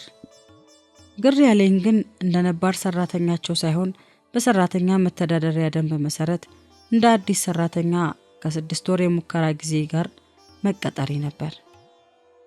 የሥራ ሰዓትን በሚመለከት አሁን የልጆች እናት ከሆንኩ በኋላም ተመችቶኛል። ዜናውን የምናዘጋጀው በየተመደብንበት ተረኝነት ሰዓት ስለሆነ ከልጆቼ ጋር ለመሆን የተመቻቸ ነበር። ልጆቼን ከሞግዚት ሌላ ወላጆቼ ስለሚናፍቋቸው ከናዝሬት እየተመላለሱ ያያቸዋል። ሰፊ ቤተሰብ መሃል ስለተወለዱ ታናናሽ እህቶቼና ወንድሞቼ ሁሉ እምነትና ረቂቅን በፍቅር ሲቀባበሏቸው ማየት ያጽናናኝ ነበር። የዕድሜ ልዩነታቸውም 1 ዓመት ከ24 ቀን ብቻ ነው። ረቂቅ 2 እና 3 ዓመት ካለፏት በኋላ እምኑንና እሷን ይዤ ሲሄድ ለሚያየን ሁሉ መንታ ይመስሉ ነበር። ሱሪዎቹ፣ ቀሚሶቹ፣ ካፖርቶች ከቀለም አመራረጥና አገባብ ጋር ሬዲሜድ አስመስዬ እሰፋላቸዋለሁ። ውብ የሆኑ ቆንጆ ሹራብ ስራዎች እኔም እናቴም በየአይነቱ እናለብሳቸዋለን። ከውጭ ሀገር በውድ የተገዙ ልብሶች የለበሱ ሁሉ የሞላላቸው ልጆች ይመስሉ ነበር። መንትያ ናቸው? ውይ ሲያምሩ! እንዴት ቆንጆ ልጆች ናቸው መባልን እኔም በደስታ ለጥያቄያቸው ምላሽ መስጠትን ለምጃለሁ። በዚህ መልኩ አዲሱን አይነት የህይወት ምዕራፍ ካለ ውዴ ጥበቡ ተያይዤዋለሁ። በስራዬ ቦታ የተካሄደው ስር ነቀል ለውጥ ግን መልመድ አቅቶኛል። እንደማልከርምበት አወቅኩት። የውሳኔ ስፍራዎች ብዙ አውጥቻ ወረድኩ። በእርግጥ ስራው ያለ አባት ለማሳደጋቸው ልጆቼ ዳቦና ወተት መግዣ የተዘጋጀልኝ መንገድ ነው ብዬ የተቀበልኩት ስራ ነበር። ነገር ግን አብዮት የተጧጧፈበት ጊዜ ስለነበር 2 ዓመት ተለይቼው የተመለስኩበት የዜና ማደራጃ ክፍል ተለውጧል። በዜናዎቹ ይዘት ላይ አብዮት አካሂዶባቸው ነው ያገኘሁት። ሚዲያው ለኮሚዩኒዝም አይዲዮሎጂ በስፋት ማሰራጫና ማስፋፊያ ሆኗል። ለደርግ መንግስት እያንዳንዱ ዜና አብዮታዊ መሆን ነበረበት። የኮሚዩኒዝም አይዲዮሎጂ ቤተክርስቲያኔን የዘጋ የእምነቴ ጠር ነው። የእምነት ነጻነቴን የገፈፈ ነው። ለደርግ ከሁሉም በላይ አብዮቱ ነው። ለኔ ደግሞ ከሁሉም በላይ ክርስቶስ ኢየሱስ ነው። ደርግ ተፈጥሮን እንቆጣጠራለን ባይ ነው። እምነቴ ደግሞ የተፈጥሮ ገዢና አዛዥ እርሱ ጌታ እግዚአብሔር ብቻ ነው ይላል። አይዲዮሎጂው የሕያዋን ፍጥረታት ጅማሬ አንድ ሴል ወይንም ሕዋስ ነው። ሰውም ሲወርድ ሲዋረድ የመጣው ከዝንጀሮ ነው ይላል። እምነቴ የሰው ልጅ በፈጣሪው በእግዚአብሔር አምሳል የተፈጠረ ክቡር ፍጡር እንጂ የዝንጀሮ ዝርያ የለውም ይላል። አይዲዮሎጂው ፀሐይና ጨረቃ ከዋክብትም ምድርም የመጡት ከዘመናት በፊት በተካሄደ በአንድ የኃይል ግጭት ቢግ ባንግ ነው ይላል። እምነቴ ግን ሁሉ ከእርሱና በእርሱ እንዲሆን ባደረገ ፀሐይና ጨረቃ ከዋክብትን ባስቀመጠላቸው ስርዓት እንዲኖሩ ባደረገ በእግዚአብሔር ነው ይላል። አይዲዮሎጂው የሐሳባውያን ሐሳብ ነው እንጂ እግዚአብሔር የሚባል ስለሌለ በተጨባጭ ማሳየት አይቻልም ይላል። እምነቴ የዚህን የፈጣሪ ኩሉ ዓለምን ሕያውነት በግል ሕይወቴም የእርሱን ህልውና ያረጋገጡልኝ ብዙ ሁኔታዎችን አስጨብጦኛል። ቋንቋውም ሆነ ፍልስፍናው የማላምንበትና የማይስማማኝም ነው። ወሰንኩ ለዳቦ ብዬ እምነቴን በሚጻረር ስራ መስክ ላይ ላለመሰማራት። ውሳኔን ለቤተሰብ ስነግር በመጀመሪያ የወንድሜ የገብሩ ቃል። በዚህ ጊዜ ገና ለእግዚአብሔር ልቡን አልሰጠም ነበር። ወንድሜ አትቼም አላወቅሽም እንዴ? ለምን? ምንድነው ያላወቅኩት? ለማንም የመንግስት ሰራተኛ የሥራ መልቀቂያ ወረቀት እንዳይሰጥ ደንብ ከወጣ 2 ዓመት ሆኖታል። ነገሩን ሳሰላው ከጥበቡ ጋር ተጋብተን ቀብሪ ዳህር ለመሄድ የሥራ መልቀቂያ መንግስት ከሰጣቸው ከመጨረሻዎቹ መካከል አንዷ ነበርኩ ለካ። ያን ያስመለጠኝ አምላኬ አሁንም ሌላ መውጫ መንገዱን ብልጭ አደረገልኝ። ወንድሜን እንዲያልኩት፣ ገብሩ እችላለሁ። እኔ እኮ የሰራተኛ መተዳደሪያ ደንብ የሚፈቅድልኝ ጊዜያዊ ሰራተኛ ነኝ። ስለዚህ የመልቀቅ መብቴ የተጠበቀ ነው። ሊሻን ሕጉ ሊፈቅድልሽ ይችላል። ሌላ ስራ ሳታገኝ ጥለሽ ብትወጪ ግን ትልቅ ስህተት ይሆናል። እነዚህን ህፃናት ይዘሽ ኋላ ነግሬሻለሁ። እኔ በበኩሌ ስራ ተገኘ አልተገኘ ለምወስደው እርምጃ ውስጥ ይቆርጣል። 6 ወር ሊሞላኝ 9 ቀን ብቻ ቀርቶኛል። አንድ ቀን የጠዋት ተረኛ ሆኜ ዜና ላዘጋጅ ቢሮ ገብቻለሁ። ለጠዋት የሚቀርበውን ዜና አዘጋጅቼ ተጨማሪ ካለ በመጠባበቅ ላይ ሳለው አንድ ጊዜው ያለፈበት የሥራ ማስታወቂያ ላይ አይኔ ያረፈ።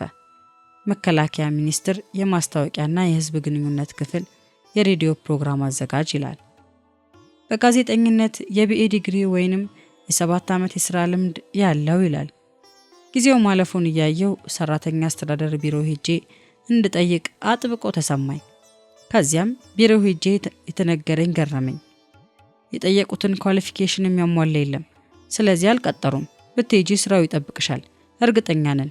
እንዲያውም ለምን ስልክ ደውዬ አልጠይቅልሽም ከምትለፊ። ሰውየው እንደገመተው ነው። ሰራተኛ አላገኙም። በአስቸኳይ ሊቀጥሩኝ እንደሚፈልጉ የመከላከያ ሰዎች ገለጹልኝ። አልችልም፣ ይቅርታ፣ ማስታወቂያ ሚኒስቴር የጥቂት ቀናት ግዴታ አለብኝ። ስጨርስ ነው የሚመጣው። ኦ ደግሞ የኮንትራት ሰራተኛ እንጂ በቋሚነት መፈራረምም አልፈልግም። መከላከያ በፍላጎቴ መሰረት በኮንትራት ሰራተኛነት በበለጠ ደሞዝ ሊቀጥረኝ ተፈራርሜ ጨረስኩ። ለማስታወቂያ ሚኒስቴር የሥራ መልቀቂያ ደብዳቤ ሳስገባ ነባሯን ሰራተኛቸውን እንደ አዲስ የመቀጠሬ ምክንያት ሊገባቸው አልቻለም። የገባው በማይወጣበት ዘመን የማምለጫ ዓለቴ የሆነው አምላኬ በከፈተልኝ በር ወጥቼ ህዝብ ግንኙነቱ ክፍል የሬዲዮ አዘጋጅ ለመሆን መከላከያ ሚኒስቴር ገባው። የእምነት እንጂ የፖለቲካ ሰው ባለመሆኔ መከላከያ ሚኒስቴርም ቢሆን ለመንፈስ ያልተመቸውም። ጭራሹኑ ባይብስ ነፍሴ ተጨነቀች። አብዮት ወይም ሞት በሚባልበት ዘመን የእምነቴን ምንነት ወደምፈትንበት የትግል ሜዳ መግባቴን ብዙም ሳልቆይ ያወቅኩት። አንገቴን አቀርቅሬ ያ ክፉ ቀን እስኪያልፍ አባት የሌላቸውን እነዚህን ህፃናት ባሳድግ አይሻልም እንዴ? የኔ ሳይሆን የብዙ ስጋ ዘመዶቼ ጥያቄ ነበር። ዳቦና ወተት የሚያስፈልጋቸው 2 ህፃናት ይዞ ሰው እንደፈለገው መሆን እንዴት ይችላል? ያውም ጦር ኃይሎች ቤት። ሁሉም በጠመንጃ ኃይል በሚያሰሩበት በዚህ ቀውጢ የአብዮት ዘመን አንቺ ከነማን ትበልጫለሽ? ይልቁንስ እነዚህን ምስኪን ልጆች ደግሞ እናት አልባ እንዳታደርጊያቸው ተጠንቀቂ። የማስታወቂያም ሆነ የመከላከያ ሚኒስቴር ስራዎቼ ለኔ የመነጠሪያና የመመዘኛ ስፍራዎች ነበሩ። ከክርስቶስ ጌታዬ ሌላ አዛዥና ጌታ ላይኖረኝ ከነፍሴ ጋር የተማማልኩባቸው የውሳኔ ስፍራዎች። ውሳኔ የቀረው ይቀራል እንጂ የኮሚኒዝም አገልጋይ አልሆንም ሆነ። 6 ወር ሳይሞላኝ ስራውን ልለቅ መወሰኔን ለቅርብ አለቆቼ ገለጽኩ። ሌላ ሰራተኛ እስኪፈልጉ ቢያንስ ለ3 ወር እንድቀጥልላቸው ጠየቁኝ። 3ቱን ወር በጭንቅ ቀጠልኩ። የኮንትራት ጊዜ የሚያልቅበትንና ከዚያም ሰፈር የምሰናበትበትን ጊዜ በናፍቆት ጠበቅኩት። 9 ወር በአጠቃላይ። እንዳለፈው ጊዜ አሁንም አምላኬ የመሸጋገሪያ ድልድይ ከሰጠኝ ብዬ ጋዜጦችን አገላብጫለሁ። ጊዜያዊ ስራ እንኳ ፈልጌ አላገኘሁም። ወላጆቼና ወንድሜ ጉዳዩ በጥብቅ አሳሰባቸው። በተለይም አባቴና ወንድሜ ሊመክሩኝ ይዘውኝ ቁጭ አሉ። እኔ ግን በልቤ የቆረጥኩበት ጉዳይ ነው። የኮንትራት ጊዜ ከማለቁ በፊት ቀደም አድርጌ መልቀቂያ ደብዳቤ ለሰኞ ማቅረብ ወስኛለሁ። ሁኔታውን ይከታተሉ የነበሩ የቅርብ ጓደኞቼም አሳስቧቸዋል። በደብዳቤው ላይ እጃቸውን ጭነው ሊጸልዩልኝ ስለፈለጉ አርብ ዕለት የጾም ጸሎት ፕሮግራም አቅደው ጓደኞቼ እኔ ቤት ለአዳር ተገናኙ። እነዚህ ዛሬም ከ43 እስከ 46 ዓመት ዕድሜ ባለው እህትማማችነት በቤቱ ያቆየን ጓደኞቼ ናቸው። በቁጥር 13 ስንሆን ሁላችንም የተገናኘነው እግዚአብሔር ልባችንን ከለወጠልን ወዲያ ገና ወጣቶች ሳለን ነው። ማንኛችንም ገና ትዳር ሳንይዝ ጀምሮ ማለት ነው። ባሎቻችንንም እግዚአብሔር ሲሰጠን አብረን ጸልየናል። አንዳችን ለሌላችን ሚዜ ሆነናል። በአመቱ መካከል የሆነውን ስናየው በደስታው ቢሆን በሐዘኑ ሳናውቀው የማንተጣጣ ሆነን ራሳችንን አገኘነው። እርስ በርስ ባለው ጉዳያችን ብቻ ሳይሆን ለአገርም ሆነ ለቤተ ክርስቲያን ጉዳይ በጾም በጸሎት በእግዚአብሔር ፊት የመውደቅ ልባችንን ብዙ አቀራረበን። ስለዚህ እግዚአብሔር በዚህ ፍቅራችን ላይ የተመሰረተ ጠንካራ ህብረት እንዲኖረን የፈለገ መሆኑ ገብቶን ተወያየንበት። እስካሁን ሳይገባን የተጓዝነውን ጉዞ ከእንግዲህ አውቀንና አስተውለን ለመጓዝ ተነጋገርን። አምላካችን በዚህ ህብረታችን ውስጥ አልፎ ሊሰራ ስለሚፈልገው መለኮታዊ ዓላማው እንድንተጋም ተስማማን።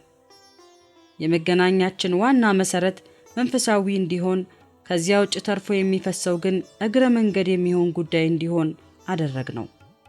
እህት ጓደኝነታችንን በቅደም ተከተሉ አስቀመጥነው። ባጭሩ የታቹን ወደ ላይ የኋላውን ወደፊት አዙረን እንድናስተካክለው እግዚአብሔር ረዳን።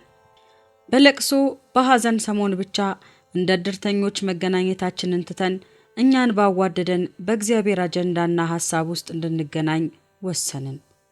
በሳምንቱ መካከል ረቡዕ ለጸሎትና ለመጽሐፍ ቅዱስ ጥናት እንዲሁም በየአርቡ እየጾምን ለአዳር ጸሎት እንድንገናኝ ተስማማን። የረቡዕ ህብረት የሚል መጠሪያ ስም ሰጠነው። እዚህኛው ደረጃ የደረስነው ጥበቡ ሶማሊያ ከተወሰደ በኋላ በሰባዎቹ መጀመሪያ ላይ ነው።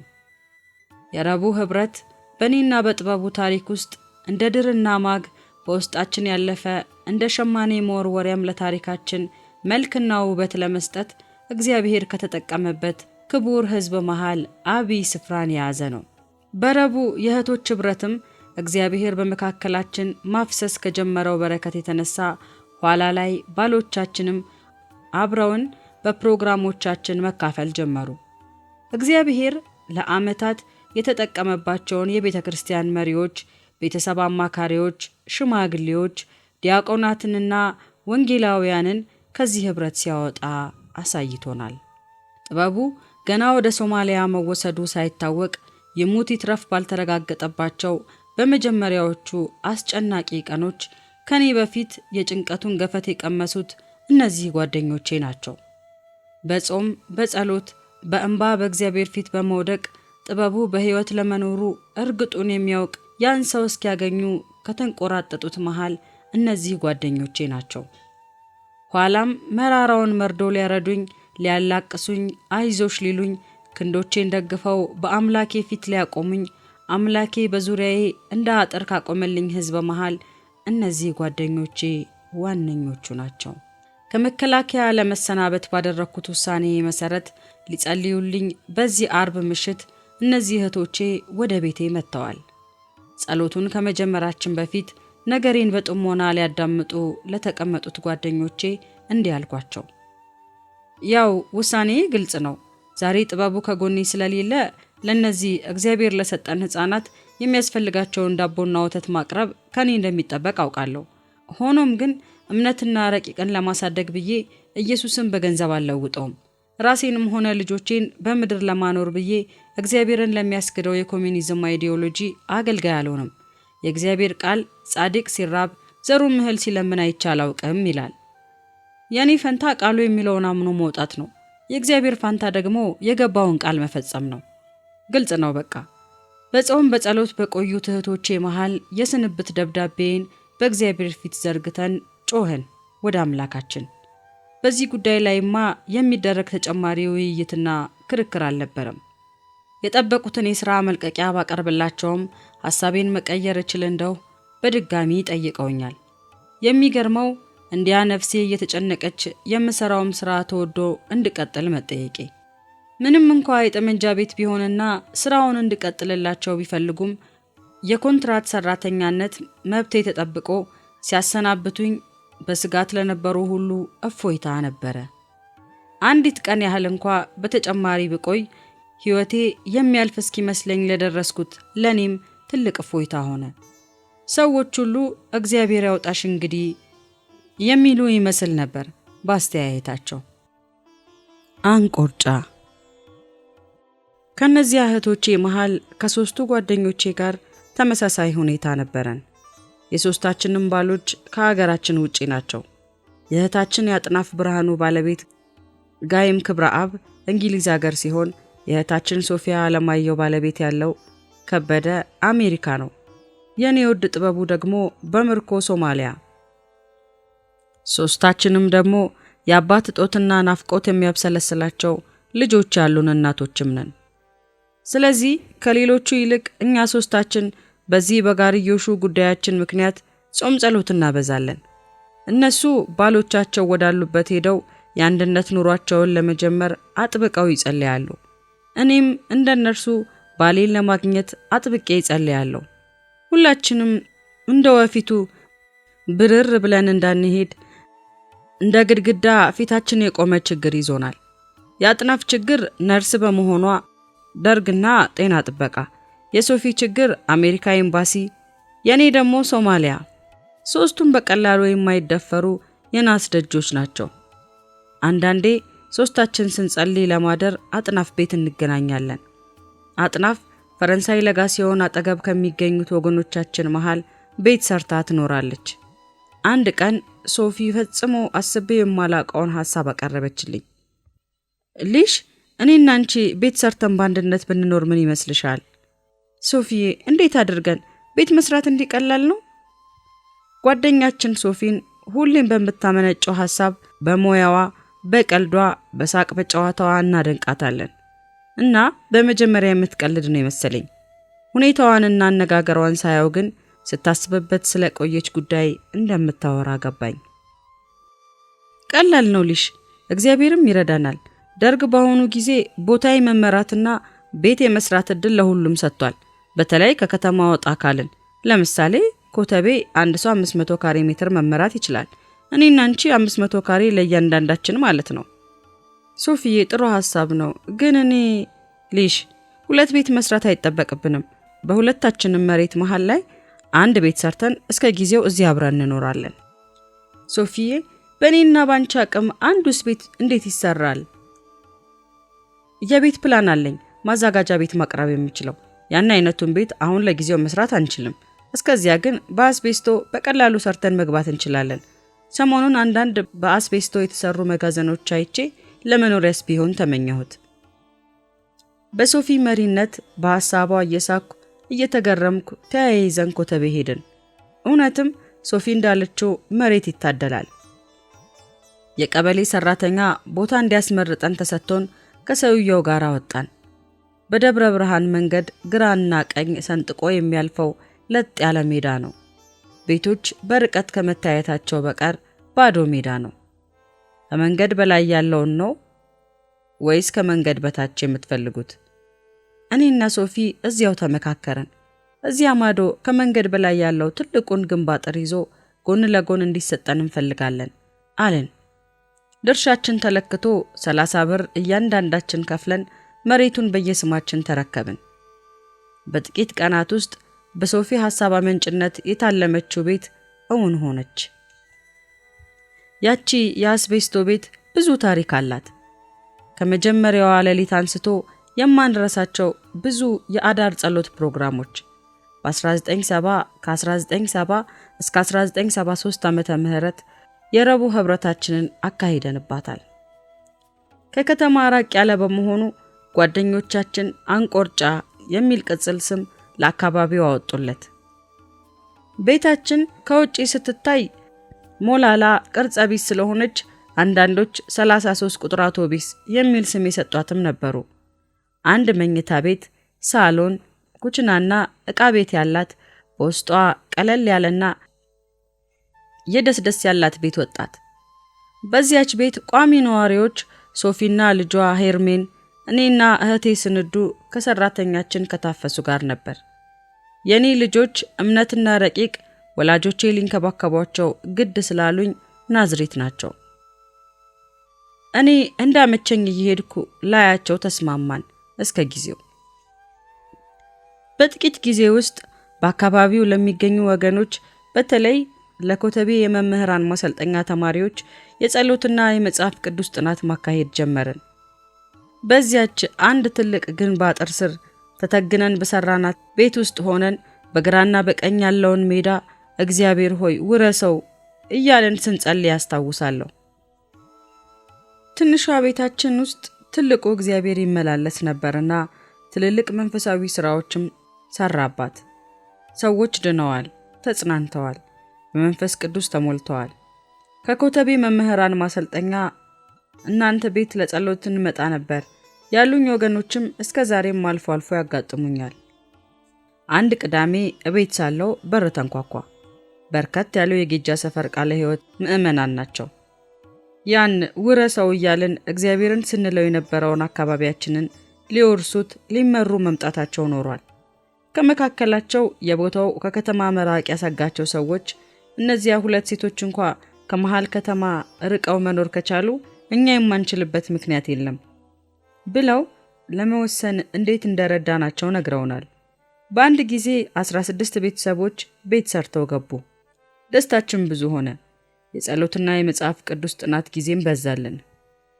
አንድ ቀን ኃይለኛ ነፋስ የቀላቀለ ከባድ ዝናብ ወረደ። ዘንቦና ነፍሶ ቢያባራ ጥሩ ነበር።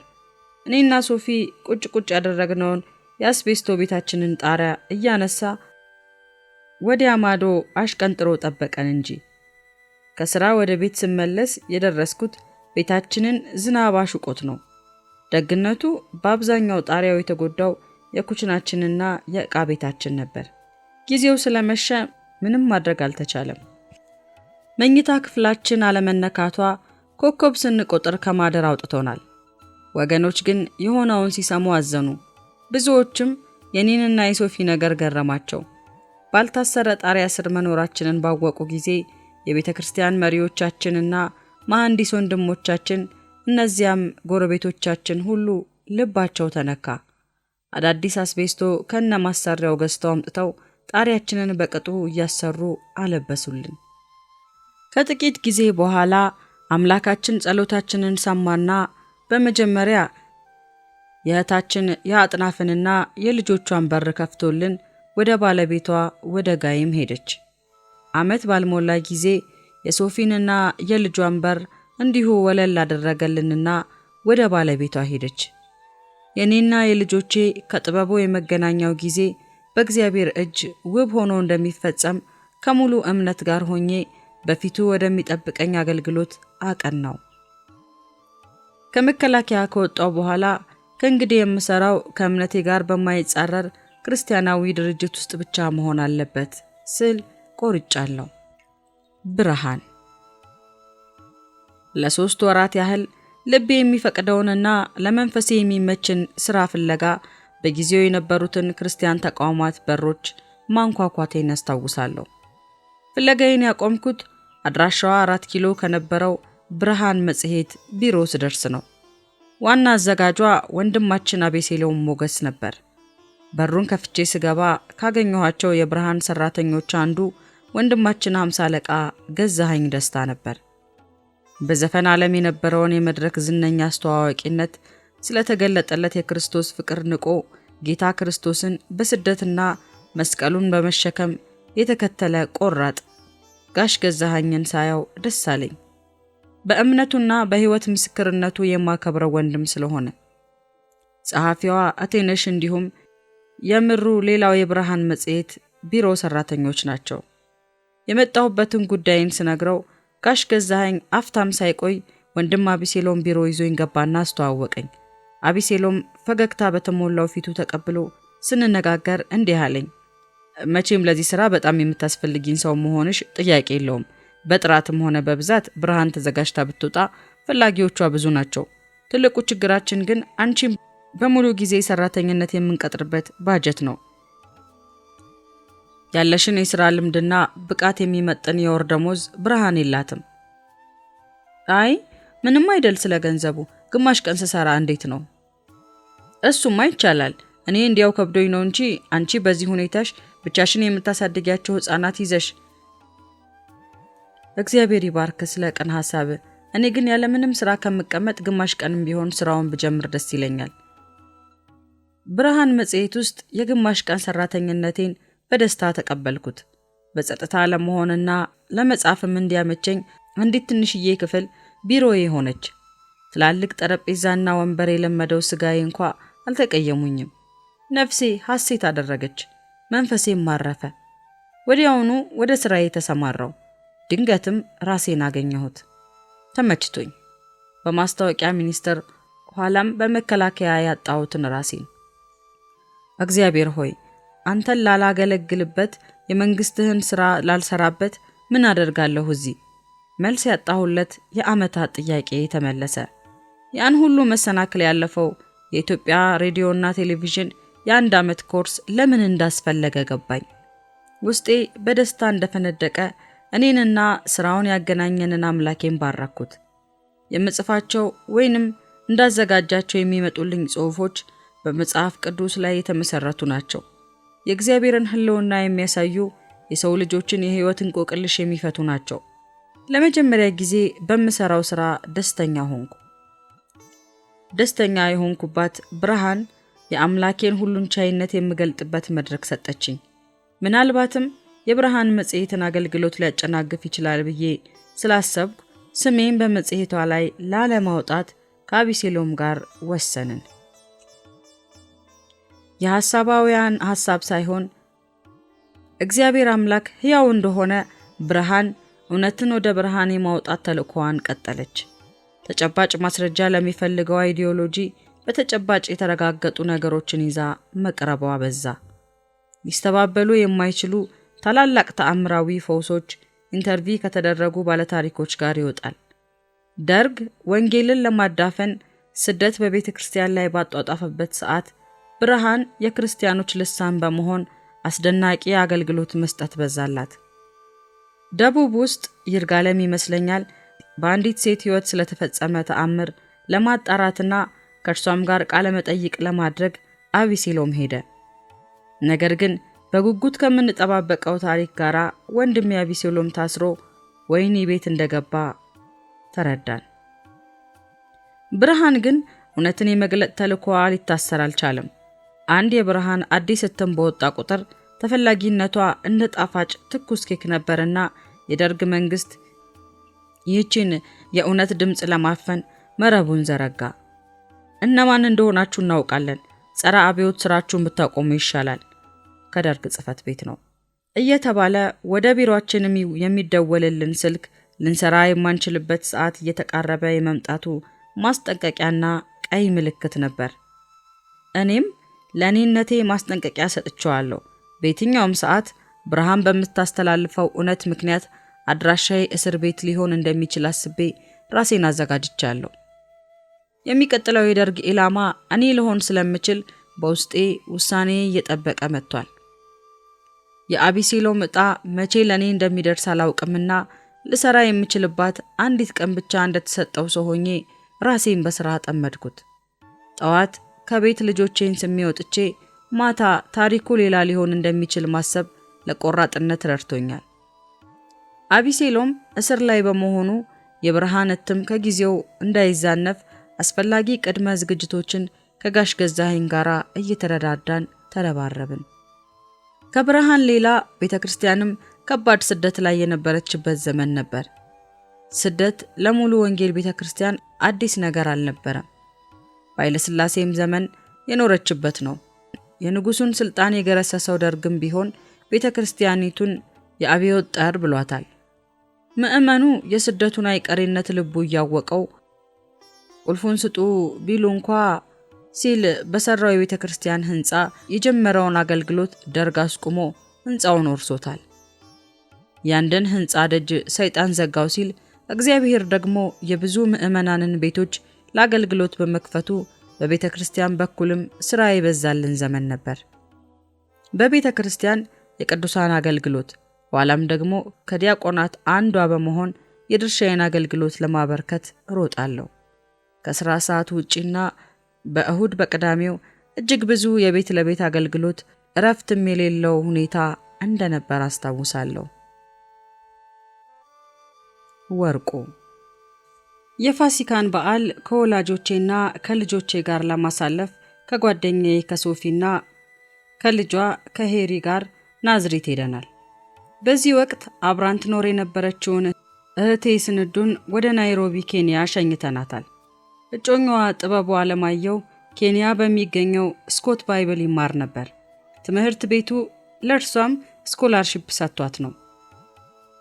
ልጆቼ እምነትና ረቂቅ ከርሜ ባየኋቸው ጊዜ ሁሉ የአያት ቅምጥሎች ለወላጆቼ አይን ማረፊያዎች ሆነው በጥሩ እንክብካቤ ተይዘው ስለማገኛቸው እጽናናለሁ።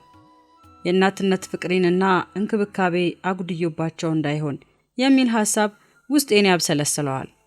ሆኖም ግን እኔ ጋር ቢሆኑ በባተሌነቴ የበለጠ ልጎዳቸው እንደምችል ይታወቀኛል።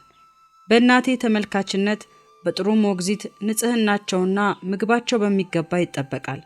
የቤቱ ንግስቶች ናቸው።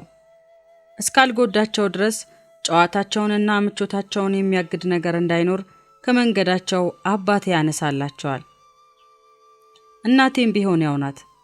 አንዳንዴ ለየት ያሉ እንግዶች የሚመጡ ከሆነ ሳሎን ሶፋዎች ላይ የምታደርጋቸው መደገፊያ ትራሶች፣ ልዩ የጠረጴዛ ልብሶችና ጌጦች እንግዶች ከተሸኙ በኋላ እምነትና ረቂቅ መጫወቻ ስለሚያደርጓቸው አባቴ እየሳቀ በይ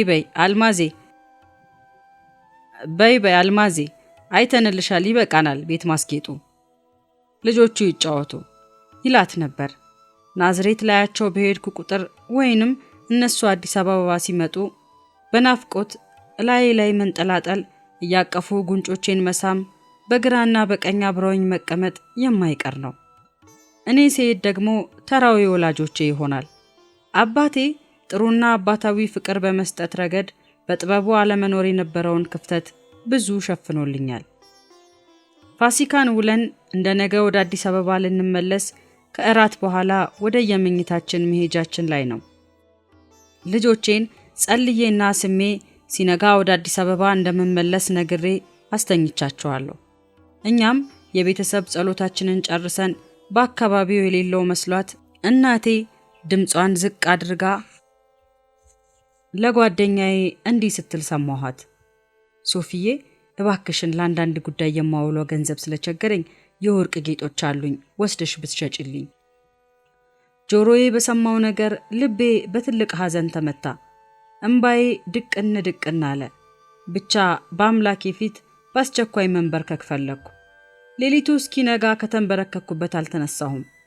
እናቴ ጌታ ክርስቶስን ካወቀችበት ጊዜ አንስቶ ለእግዚአብሔር ቤት በደስታና በፍጹም ፍቅር የተለያዩ ስጦታዎችን ያበረከተችበትን ጊዜ አስታውሳለሁ። ወርቅም ቢሆን የዛሬው የልቤ ሐዘን ምክንያቱ ለወርቅ ስላለኝ ፍቅር አይደለም። አምላኬ ከእልፍ የተመረጠ ወርቅ ከሆነልኝ ወዲያ ያ ሁሉ የወርቅና የጌጣጌጥ ፍቅር ከውስጥ የተጠራርጎ መውጣቱን አውቃለሁ። ወርቅ ከችግር የተነሳ መሸጡ ነው ያሳዝነኝ።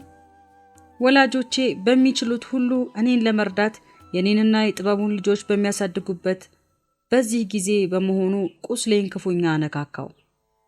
ጥበቡን ለስራው እንደወሰደው ስራውንም ሲጨርስ ወደኛ እንደሚመልሰው እግዚአብሔር ተናግሮኛል። እኔንና ልጆቹን በሚመለከት እግዚአብሔር ሙሉ ኃላፊነትን እንደወሰደም በተግባር አይቼዋለሁ። ደግሞ እግዚአብሔር እኮ እርሱ የሚተወውን ሸለቆ እኔ ሞላዋለሁ ብሎኛል። ጥበቡ ወደ ሶማሊያ በምርኮ ተወስዷል የሚለውን ክፉ መርዶ በሰማው ቀን ሳለቅስ፣ ስለዚህ ለኔም በዚህ ምሽት መልሼ ብለኸኝልህ እግዚአብሔር ሆይ ይህንን ያልከኝ አምላኬ ከጎኔ እያለህ እንዴት የሸለቆ እንዴት ባንተ አልተሞላም? ባሪያህን ለሥራ እንደወሰድከው የተናገርከኝ አንተ እያለህ እንዴት እሱ ያንተ የጌቶቹ ጌታ የሰራዊት አምላክ ሰራተኛ ሆኖ እንዴት ብቻ የኛ ባላደራ የሰማዩ አባቴ እያለ በሰማሁት ነገር ልቤ እጅግ መሰበሩን የሆዴን ብሶት ነገርኩት። በእንባዬ እግሮቹን አጠብኩ። የአምላኬንም ታማኝነት እስከዚያችን ምሽት ያደረገልኝን ምሕረትና ቸርነት በፊቱ እየቆጠርኩ በእንባ አመሰገንኩት። ይህም ዛሬ የሰማሁት ቢሆን በእርሱ ዓይን ፊት እጅግ ቀላል እንደሆነ በማመን ንግግሬ፣ ስሜቴና ሐሳቤ ሊገባው በሚችል በአምላኬ ፊት ሰዓታት አሳለፍኩ። ሌሊቱም ወለል ብሎ ነጋ። ጌታም በዚያች በተንበረከኩባት ስፍራ መጥቶ ነበርና ልቤ በሚያስደንቅ መጽናናት ተሞላ። ከዚያ የጸሎቴ ስፍራ ስነሳ አምላኬ ዙፋን ስር ያፈሰስኩት እንባ እንደታበሰ ጸሎቴም እንደተሰማ በሙሉ እርግጠኝነት ተነሳው። የሌሊቱን እንባና ሐዘን ከላይ ላይ ተገፏል። የምስጋና መንፈስ ተላብሼ ነፍሴ በዝማሬ ተሞልታለች። ሶፊዬ ባለፈው ሌሊት ጌታ በዚህ ይመላለስ ነበር አልኳት። ወደ አዲስ አበባ ከሶፊ ጋር ስንመለስ የሚደባብሰው የእግዚአብሔር መንፈስ አሁንም ይሰማኝ ነበር። ከምስጋና ዜማ ሌላ አንደበቴ አንዳች መናገር አልቻለም። በቀጥታ ወደ ትንሿ የብርሃን ቢሮ ገብቼ በፊቴ የተደቀነውን ስራዬን በምስጋና ተያያዝኩት። ድንገትም የቢሮዬ በር ተንኳኳ። ጋሽ ገዛኸኝ ነበር። እሱም በምስጋና እግዚአብሔርን እየባረከ እንዲህ አለ። እሊሽ ዛሬ ሌሊት መንፈስ ቅዱስ ስላንቺ ብዙ ሲጸልይ በውስጤም እግዚአብሔርን ስባርክ አደርኩኝ። የሚገርም ሌሊት ነበረ። የእግዚአብሔር መንፈስ ስላንቺ የብርሃንን የቦርድ አባሎች ማነጋገር እንዳለብኝ ተናግሮኛል። የዛሬው ስራዬ እሱ ይሆናል። እግዚአብሔር ባንቺ መምጣት ብዙ ባርኮናል። ብርሃን የሚያሰራሽ በግማሽ ቀን ሰራተኝነት ነው። አንቺ ግን ሙሉ ቀን እዚህ ሆነሽ ወንድማችን አቢሴሎም ከታሰረማ እጥፍ ሆኗል የተጫነሽ ኃላፊነት። ይደንቃል የእግዚአብሔር ስራ። በዚያች በማትረሳኝ ቀን ሁለት ነገር በተከታታይ ሆነ። ጋሽ ገዛኸኝ በእርግጥ ከእግዚአብሔር መንፈስ በነበረ ሐሳብ ተነድቶ ነበር የመጣው።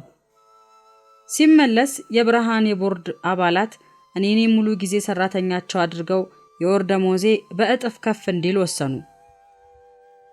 ተገርሜ አምላኬን በምስጋና እየባረኩ ሳለ ከወርልድ ቪዥን ቢሮ አንድ ስልክ ተደወለልኝ። ሊሻን እባክሽ የሚመችሽ ከሆነ በትርፍ ጊዜ የሚሰራ የትርጉም ስራ አለን፣ ዛሬ ብቅ ብለሽ ብንነጋገር።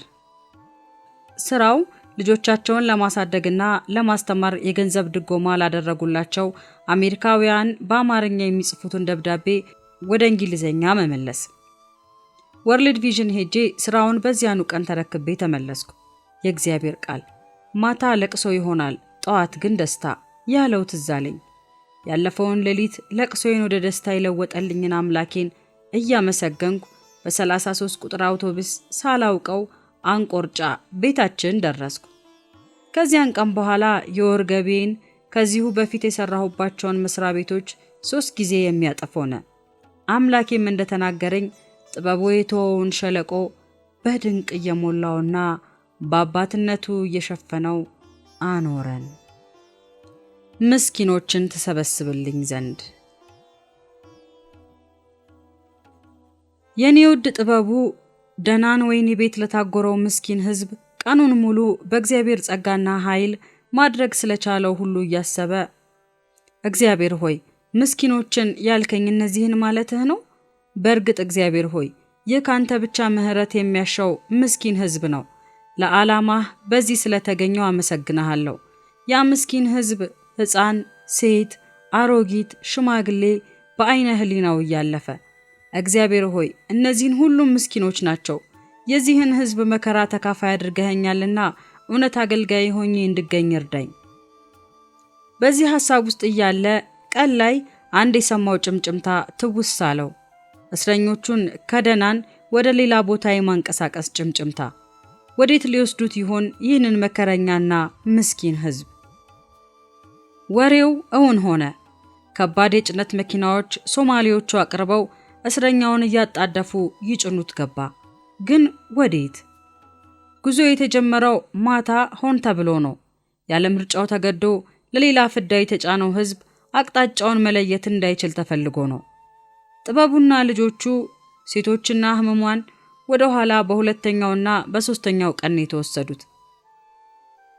ቦታው የሶማሌ መንግስት የሩዝ እርሻ ሲያቋቁም እንደ ሰፈራ ጣቢያ የተጠቀመበት መጋዘኖች ያሉበት ስፍራ ነው። ከደናን ለሚጋዙት ወገኖቻችን ግን በቂ መታጎሪያ የለውም። ስለዚህ ቀድሞ ያጓጓዟቸው ምርኮኞች የተወሰዱት ለተከታይ ወገኖቻቸው ጊዜያዊ ተጨማሪ መታጎሪያ ስፍራ ለማስለቀቅ ነው። እነዚህ ወገኖቻችን ከደናን ወደዚህ ስፍራ ሲወሰዱ እንዴት ያለ የጭንቅ ጉዞ እንደተጓዙ ሲተርኩት ያሳዝናል። ጨለማን ተገና አድርገው የጀመሩት ያ አሰቃቂ ረጅም ጉዞ በጭንቅ የተፈጸመው ቁጢጥ እንዳሉ ነበር።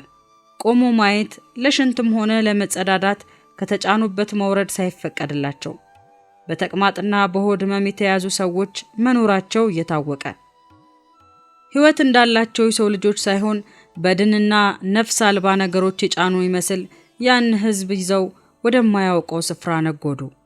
ከስቃይ ወደ ስቃይ፣ በስቃይ ለሌላ ስቃይ ሲጓዙ ውለውና አምሽተው እኩለ ሌሊት ሲሆን አንድ ቦታ ደረሱ። ለዚያ ሁሉ ህዝብ የሚበቃ የመታጎሪያ ቦታ እንኳን የሌለበትና አስጨናቂ ስፍራ ነው። ከኢትዮጵያ የሚነሳው የዋቢ ሸበሌ ወንዝ ሶማሊያ ድረስ ከተጓዘ በኋላ አሸዋ ውስጥ ሰምጦ የሚያልቅበት ሃዋይ ይሉታል። ስፍራው ጨፌና ረግረግ ቦታ፣ የወባ ትንኝ፣ እባብና ጊንጥ፣ ዘንዶ፣ የጫካ አውሬዎች መናኸሪያ ነው። እስረኞቹ ወደዛ የተወሰዱበት ዋና ምክንያት ለሶማሌ መንግስት የሩዝ እርሻ ለከባድ የጉልበት ሥራ ተፈልገው ነው። ከኢትዮጵያ ድንበርም ራቅ ያለና ወደ መሃል የገባ ስለሆነ ሶማሌዎቹ ለጥበቃ እንዲመቻቸው ታቅዶ ነው። የእውነት ያለ የፍርድ ያለ። ይህ በሶማሌ ምድር በግፍ የተገደሉት የቁጥራቸው መጠን የማይታወቅ የምንዳይና የብዙ መሰለ ወገኖቻችን ደም ድምጽ ነው። ምንዳይ የአዲስ አበባ ልጅ ነው። ከደናን ወደ ሃዋይ በተወሰዱ ጥቂት ጊዜ ውስጥ አንዱ ቀን ነው። ህዝቡን የሚያሰፍሩበት በቂ ቦታ ሳይኖራቸው ስላንቀሳቀሱት በአንድ ቤት 300 እና 400 እያደረጉ አጉረውታል። ይህን የቦታ ጥበት ለማቃለል እስረኞቹ በወታደር ታጅበው የሆነ ነገር እየሰሩ ነው። ድንገትም ሁካታና ግርግር ተፈጠረ። የተከመሩትን እንጨቶች ሲስቡ አይጦች ግር ብለው ወጡ።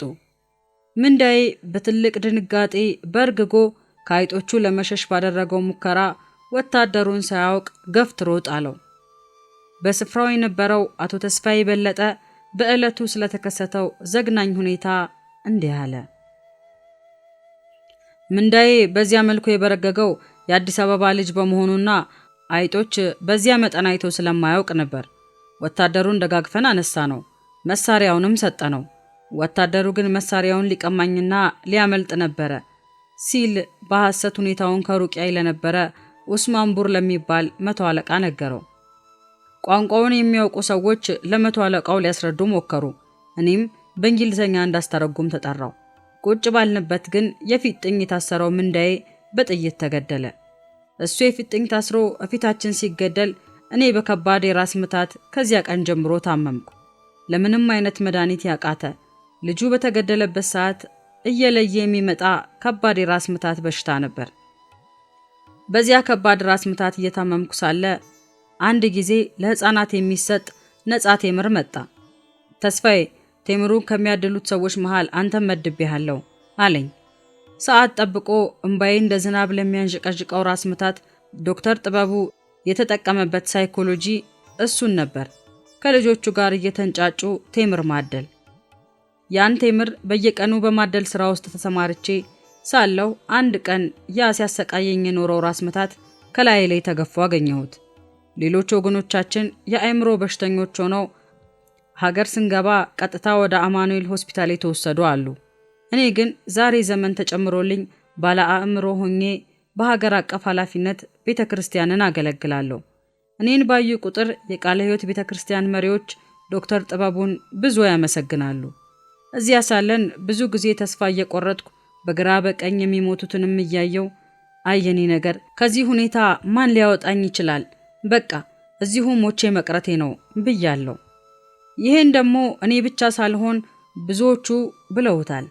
ተስፋ ከመቁረጥ የተነሳ ዶክተርን ግን ዝም ብዬ ሳየው ሕይወቱ ራሱ ትምህርት ቤት ነበር ለኛ። አንብበን የማንጨርሰው እኛ ደከመን ብለን ልብሳችንን የሚያጥብልን ስንፈልግ እሱ የራሱን ልብስ ሲያጥብ እናየዋለን። አንድ ዶክተር እንኳን የራሱን ልብስ ሲያጥብ እኛ ምን ማለታችን ነው ብለን ራሳችንን እናበረታታለን። ዶክተር በዚያ እስር ቤት የሚያደርገውን ሁሉ ሳስተውል ይሄ ሰው ሌላ ቦታ ለመኖር ብዙ እድል እያለው ለዚህ ህዝብ ብሎ አይደለም ወይ ይህንን ሁሉ ስቃይ የሚያየው እላለሁ። ዶክተር የጥቅም ሰው አልነበረም። ሞቃዲሾ ሄዶ ለመኖር ሲችል እሱ ግን ከወገኖቹ ጋር መኖር መረጠ። ወገኖቹ እየተሰቃዩ ደልቶት እንዲኖር አልፈቀደም። ለሶማሌዎቹም ተርፎ ነበር። ሶማሌዎቹ የእግዚአብሔር ባሪያ ወይም ኢላህ ይሉት ነበር። አንዲት ሶማሊያዊ ምጥ ይዟት ስትሰቃይ ዶክተር ጥበቡ አዋለዳት። የተወለደውን ልጅ ጥበቡ አለችው። በየመንደሩ ለሕክምና ሲዞር የሚያገኘውን መድኃኒት እየሰበሰበ ለምርኮኞች ያመጣ ነበር። ትንሽ ገንዘብ ካገኘም የሚያውለው ለምርኮኛው ጥቅም ነበር። እስር ቤት በየጠዋቱ ድብደባ የነበረብን ቢሆንም በእርሱ የተነሳ ግን ከብዙ ስቃይ ድነናል። ባለስልጣኖች ይቀርቡታል። ጭንቀታችንን የሚያደርስልን እሱ ነበር። ዶክተር ጥበቡ መንፈሳዊ አገልግሎትም ይሰጥ ነበር። በቀን 3 ጊዜ የጸሎት ጊዜ ነበረው። ሌሊት ተነስቶ መጸለይ ይወዳል። ሲጸልይ ድምጹን ከፍ አድርጎ ስለሆነ ሶማሌዎቹ ካልሰሙት ምን ሆነ ይላሉ። ዶክተር መምህራችን፣ አባታችን፣ ጠበቃችን፣ አጽናኛችን፣ ሁሉ ነገራችን ሆኖ ነው ለምድራችን ያበቃን። ባለ አድራሻም አደረገን። ስም የመሰጠት ስልጣኑ ቢኖረኝ ዶክተር ከምለው ሐዋርያው ጥበቡ ብዬ ብጠራው ነበር የምመርጠው። ምክንያቱም በሶማሌ ምድር ቤተክርስቲያን የመሰረተ ሰው ዶክተር ጥበቡ ነው። ለሶማሌዎች ወንጌልን የመሰከረ ዶክተር ጥበቡ ነው። ጀርባ ለሰጠነው ሁሉ ወደ ትክክለኛ መስመር የመራን ዘመን እንዲጨመርልን የረዳን ዶክተር ጥበቡ ነው። ሶማሌዎቹ ግን በሐዋይ ያዘጋጁትን ጨካኝ እቅዳቸውን በስራ ለመግለጥ ጊዜ አላባከኑም። አሁንም የደናኑን ታሪክ በመድገም ህዝቡ የገዛ ራሱን ወይኒ ቤት እንዲሰራ ወደ ግዳጅ ስራ አሰማሩት። በእስረኛው ጉልበት ከአካባቢው ደን ለወይኒው ስራ የሚያሰሯቸውን በየቡድኑ ለዩ። ጫካ ሄደው ለወይኒው የሚሆኑ እንጨቶች የሚቆርጡ፣ የተቆረጠውን ወደ ወይኒ የሚያመጡ፣ የመጣውን ደግሞ ለመታጎሪያቸው የሚሰሩ፣ ሳርና ሰንበሌጥ ሰብሳቢ፣ ተሸካሚና ቆፋሪ ተመረጡ። ሴቱም ሆነ ወንዱ የመከራ ገፈቱን የሚካፈልበትን ዘግናኝ የመኖሪያ ስፍራ እንዲያዘጋጅ አስገደዱት። የሴቶችና የወንዶች ካምፕ ለየብቻ ሆኖ በአጥር ተለየ። የእስረኞቹን እንቅስቃሴ በውስጥም ሆነ በውጭ የሚቆጣጠር የጥበቃ ኃይል ተቋቋመ። ለተቀሩት እስረኞች አሮጊቶች፣ ሽማግሌዎችና ልጆች ሁሉ እንኳን ሳይቀር የወይኒው መኮንኖች ያለ ርህራሄ ያዘጋጁት አስከፊ እቅድ ነበር።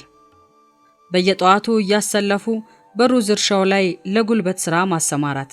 የሥራው አይነት ሁሉም አስጨናቂና በሰብአዊ ፍጡር ላይ ይደረጋል ተብሎ ለማመን የሚያስቸግር አይነት ነበር።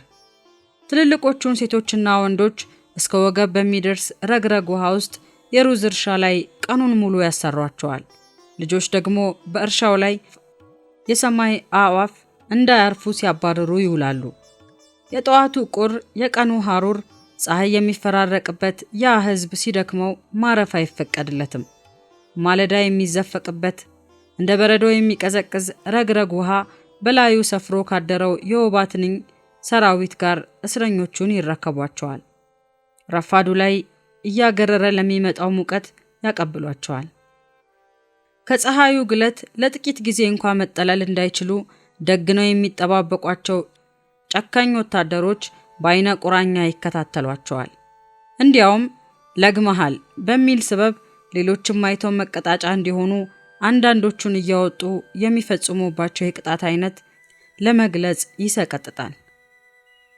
ጥበቡ የወገኖቹን አበሳ እያየ የልቡ ሐዘን ከፍ ያለ ቢሆንም እዚህም እንደ ደናኑ ወይን ቤት የብቻው መኖሪያ ተሰጥቶታል። ወገኖቹን በሚመለከት ግን የስፍራ ለውጥ ተደረገ እንጂ የመከራቸው መጠን አለመቀረፉን እያየ ያዝናል። ጥበቡ ሌላም የሚታየው ነገር አለ።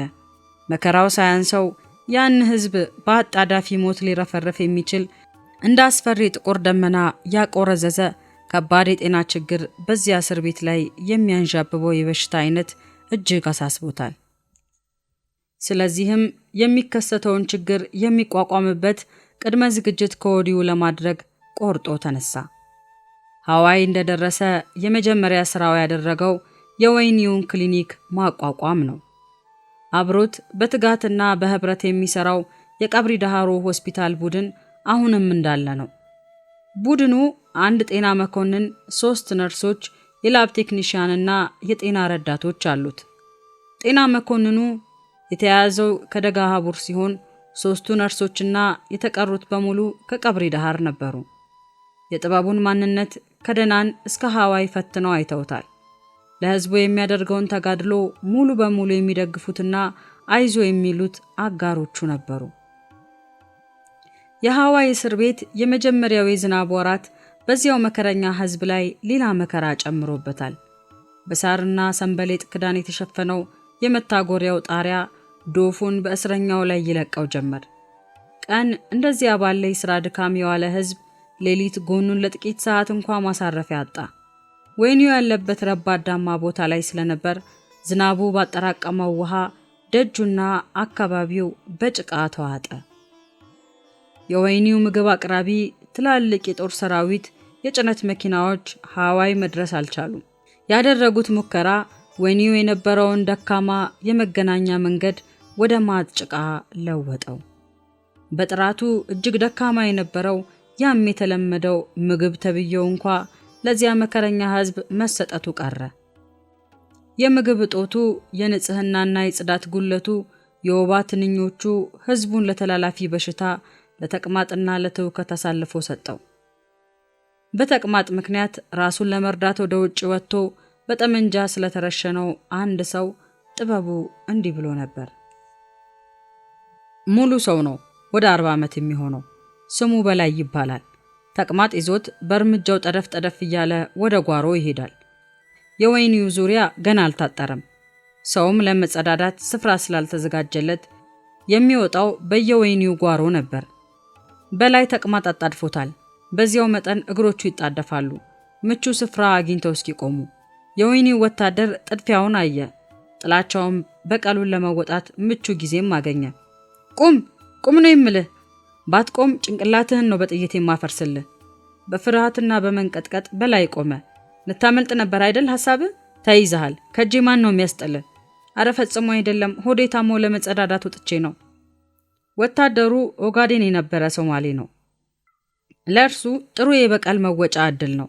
እያዳፋና እያጣደፈ ወደ አለቃው መኮንን ይዞት ገባ። መኮንኑም ጥሩ አጋጣሚ የሚጠባበቅ ይመስል ነበር። ምንድነው ችግሩ? ሊያመልጥ ወደ ጫካ ሲሮጥ ነው ያስኩት። አረ እኔ ሆዴን አሞኝ ውጪ ለመጸዳዳት በላይ አልቻለም። የሆዱን ህመም ከዚያ ወዲያ ለመያዝ በእግሮቹ ላይ መውረድ ጀምሯል። ወታደሩ የበላይን ንግግር ሊያስጨርሰው አልፈለገም። ዝም በል ብሎ እየተሳደበ በጥፊ ሲመታው መኮንኑ የወታደሩን ጠመንጃ ተቀበለ። ግድ የለም፣ ከዚህ በኋላ የማምለጥ ችግር አይገጥምህም። በላይ በእርግጥ ሆዱን የታመመ ሰው መሆኑ በግልጽ እየታየ ያለ አንዳች ርህራሄ በያዘው ጠመንጃ ተኩሶ ገደለው። የእውነት ያለ የፍርድ ያለ የሩዙ እርሻ። ይህን ከመሳሰለው የግፍ ግድያ በተጨማሪ ጥበቡን ሲያሰጋው የቆየው ህመም በየአይነቱ መከሰት ጀመረ። ወባ፣ የሳምባ ነቀርሳ፣ ተቅማጥ፣ ተስቦ፣ ሌላም ተላላፊ በሽታ የሚገድላቸው እስረኞች ቁጥር ከቀን ወደ ቀን እየጨመረ መጣ። በዶፍ ዝናብ የጨቀየውን መሬት እየቆፈረ የገዛ ወገኑን ሬሳ እስረኛው ከብዙ ልብ ስብራትና ሐዘን ጋር ቀበረ። ሊድኑ የሚችሉትን ወገኖቹን ከመድኃኒት እጥረት የተነሳ ሞት ሲነጥቅበት፣ የጥበቡ ሐዘን ደግሞ እጥፍ ድርብ ሆነ። የኔ ውድ እስካሁን አምላኩ በአሳሪዎቹ ፊት ስለሰጠው ሞገስ ለዚህ ምስኪን ሕዝብም ሐኪም ብቻ ሳይሆን ጠበቃና ተመልካችም እንደሆነ ያውቃል። አምላኬ ሆይ እባክህ አንድ ጊዜ ደግሞ በላይ ሞገስ ይብዛልኝ። ምን ማድረግ እንደሚገባኝ ከዚህም የሞት ጥላ የምንወጣበትን መንገድ አሳየኝ። እስከ ዛሬ የረዳችኝ መልካሚቱ እጅህ በላይ ላይ ትገለጥ ነበር ጸሎቱ።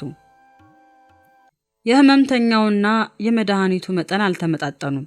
ጥበቡና የሥራ ጓደኞቹ ቀኑን ሙሉ መድኃኒት ሲያድሉ የሚውሉበት ጊዜ ተደጋገመ። የወባና የሌላም ማስታገሻ መድኃኒት ያዳረሱትን ያህል ይሰጣሉ።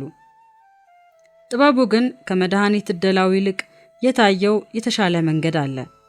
ወደ ወህኒው ዳይሬክተር ወደ ኮሎኔል አህመድ ሁሴን በቀጥታ ሄደ። የሰዎች ሞት ቁጥር በየቀኑ እየጨመረ ነው። አስቸኳይ መፍትሄ ካልተፈለገ በዚህ ጉዳይ ኃላፊነት መውሰድ እየከበደኝ ነው። እስከዚህ ድረስ ችግር አለ እንዴ? እስካሁን ድረስ 40 ሰዎች ሞተውብናል። በዚህ መጠን ሰው የሚሞት ከሆነ በሩዝ እርሻችሁ ላይ የሚሰራላችሁ ሰራተኛም አታገኙም። ኮሎኔሉ አሁን ገና ለጥበቡ ጆሮ ሰጠው። የሩዝ እርሻው ስራማ መጓደል የለበትም። የሶማሌ መንግስት ከዓለም እየታሰውሮና መብቱን ገፎ ከባድ የጉልበት ስራ የሚያሰራውን ህዝብ በህይወት ማኖር አለበት። በነፃ ጉልበቱን በግፍ የሚገፋውን ያን ህዝብማ በህይወት ማኖር የግድ ነው። ያን ያህል ሰው በእርግጥ ሞቷል ነው የምትለኝ? ካስፈለገም የስም ዝርዝራቸውን አቀርብልሃለሁ። ለሞት የተቃረቡትም ደግሞ አሉ። አህመድ ሁሴን ደነገጠ። እንዲህማ ከቀጠለ ጉድ ሊፈላ ነው። ምን ይሻላል ትላለህ ዶክተር? ህዝቡ ለበሽታ ከመጋለጡ በፊት መከላከል ይቻላል። መከላከል? እንዴት ይቻላል?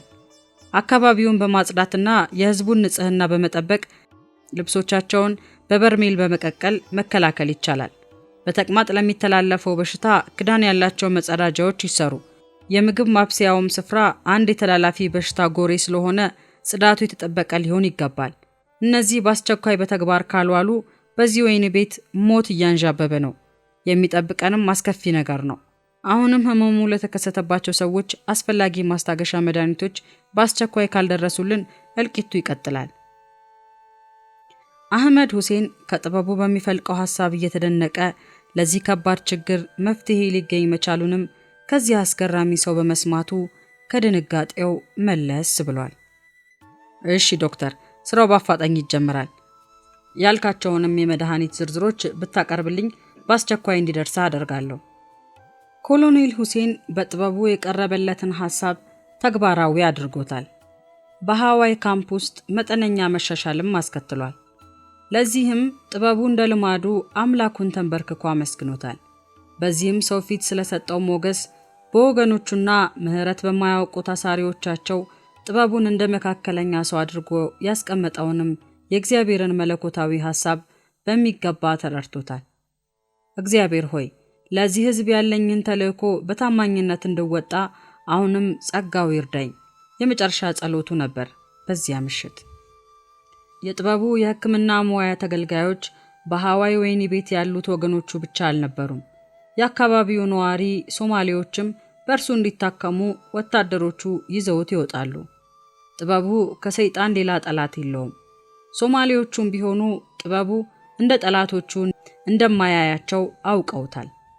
አንዳንድ የሶማሌ ወታደሮች ግን ጥበቡን በቁጥጥራቸው ስር ያዋሉት አንድ ተራ ምርኮኛ እንደሆነ ሊያሳውቁት ቃተዋል። በጉልበታቸውም ተመክተው ጥበቡ ሊያደርግ ህሊናው የማይፈቅድለትን በአንዳንድ ሁኔታዎች ሞክረውታል። አሞኛልና የፈቃድ ወረቀት እንድትጽፍልኝ ፈልጋለሁ ለሚለው ወታደር ሁሉ ጥበቡ እስረኛ ስለሆነ ወዲያውኑ ስራ ከመግባት ነፃ የሚያደርጋቸው የሐኪም ወረቀት እንዲጽፍላቸው ይጠብቃሉ። ጥበቡ በሚያደርግለት ምርመራ ወታደሩ በጥሩ ጤንነት ላይ ያለ ከሆነ የሚቀበለው ምላሽ አጭርና ግልጽ ነው። ሙሉ ጤነኛ ስለሆንክ የፈቃድ ወረቀት ልጽፍልህ አልችልም። ሌላው አይነት ፈተና ደግሞ ያለ የሌለ የመድኃኒት ዝርዝር ጽፈው ያመጣሉ።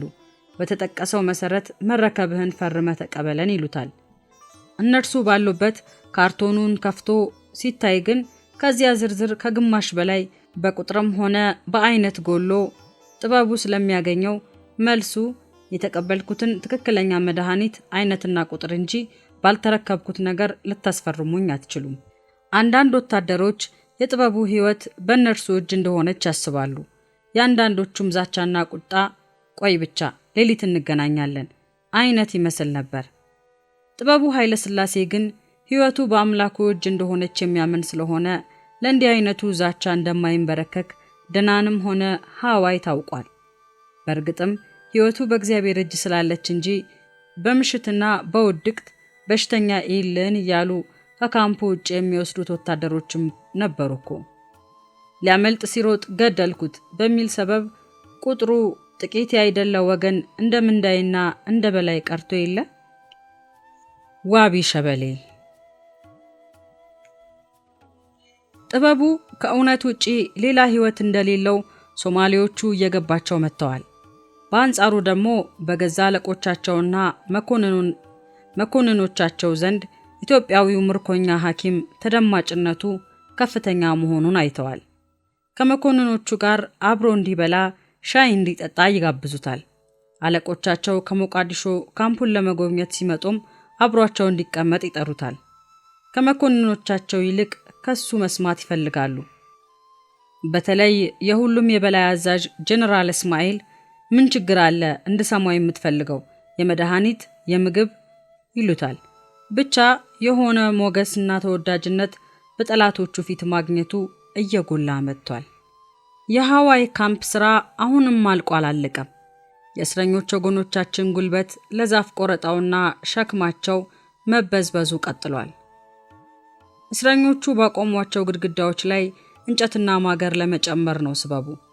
ኋላ ግን ወታደሮቹ በወገኖቻችን ላብ የሚቆረጠውን ደን በአካባቢው ለሚገኙት ነዋሪዎች ሁሉ መቸብቸብ ጀመሩ። በነፃ ጉልበትና በግፍ የተገኘ ገቢ አይደል?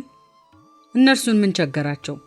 የጉልበት ሥራ ብዝበዛው በቂ ምግብ ባገኘ አንጀት በሆነ ደግ ነበር።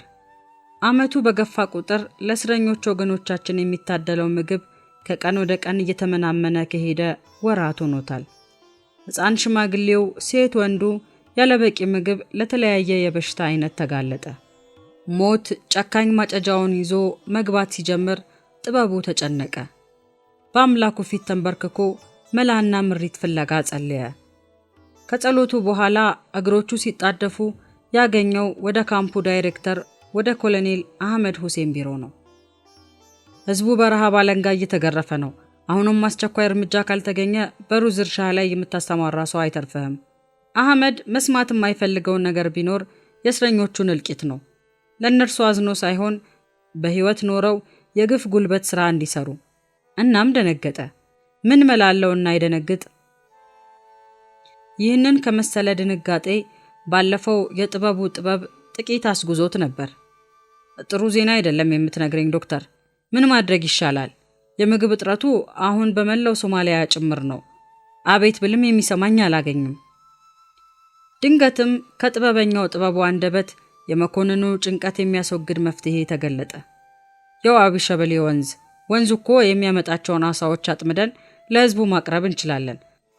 አሳ ደግሞ በምግብነቱ በራሱ ብቻ የተሟላ ነው። የኮሎኔል ሁሴን አይኖች በመገረም የሚያዩት ምርኮኛው ጥበቡ ንግግሩን ቀጠለ። ከእስረኞቹ መካከል ከሩዝ እርሻው ስራ ተቀንሰው አሳ ለማጥመድ ወደ ወንዙ ይውረዱ። አሳ ማጥመጃ መረብ ይሰጣቸው። እስረኛው አሳ ከተመገበ ብዙ የበሽታ አይነት ለመቋቋም አቅም እንደሚኖረው ላረጋግጥልህ እችላለሁ። ከዋቢ ሸበሌ የተገኘው የአሳ ምርት እስረኛውን ህዝብ በእርግጥም ረድቶታል።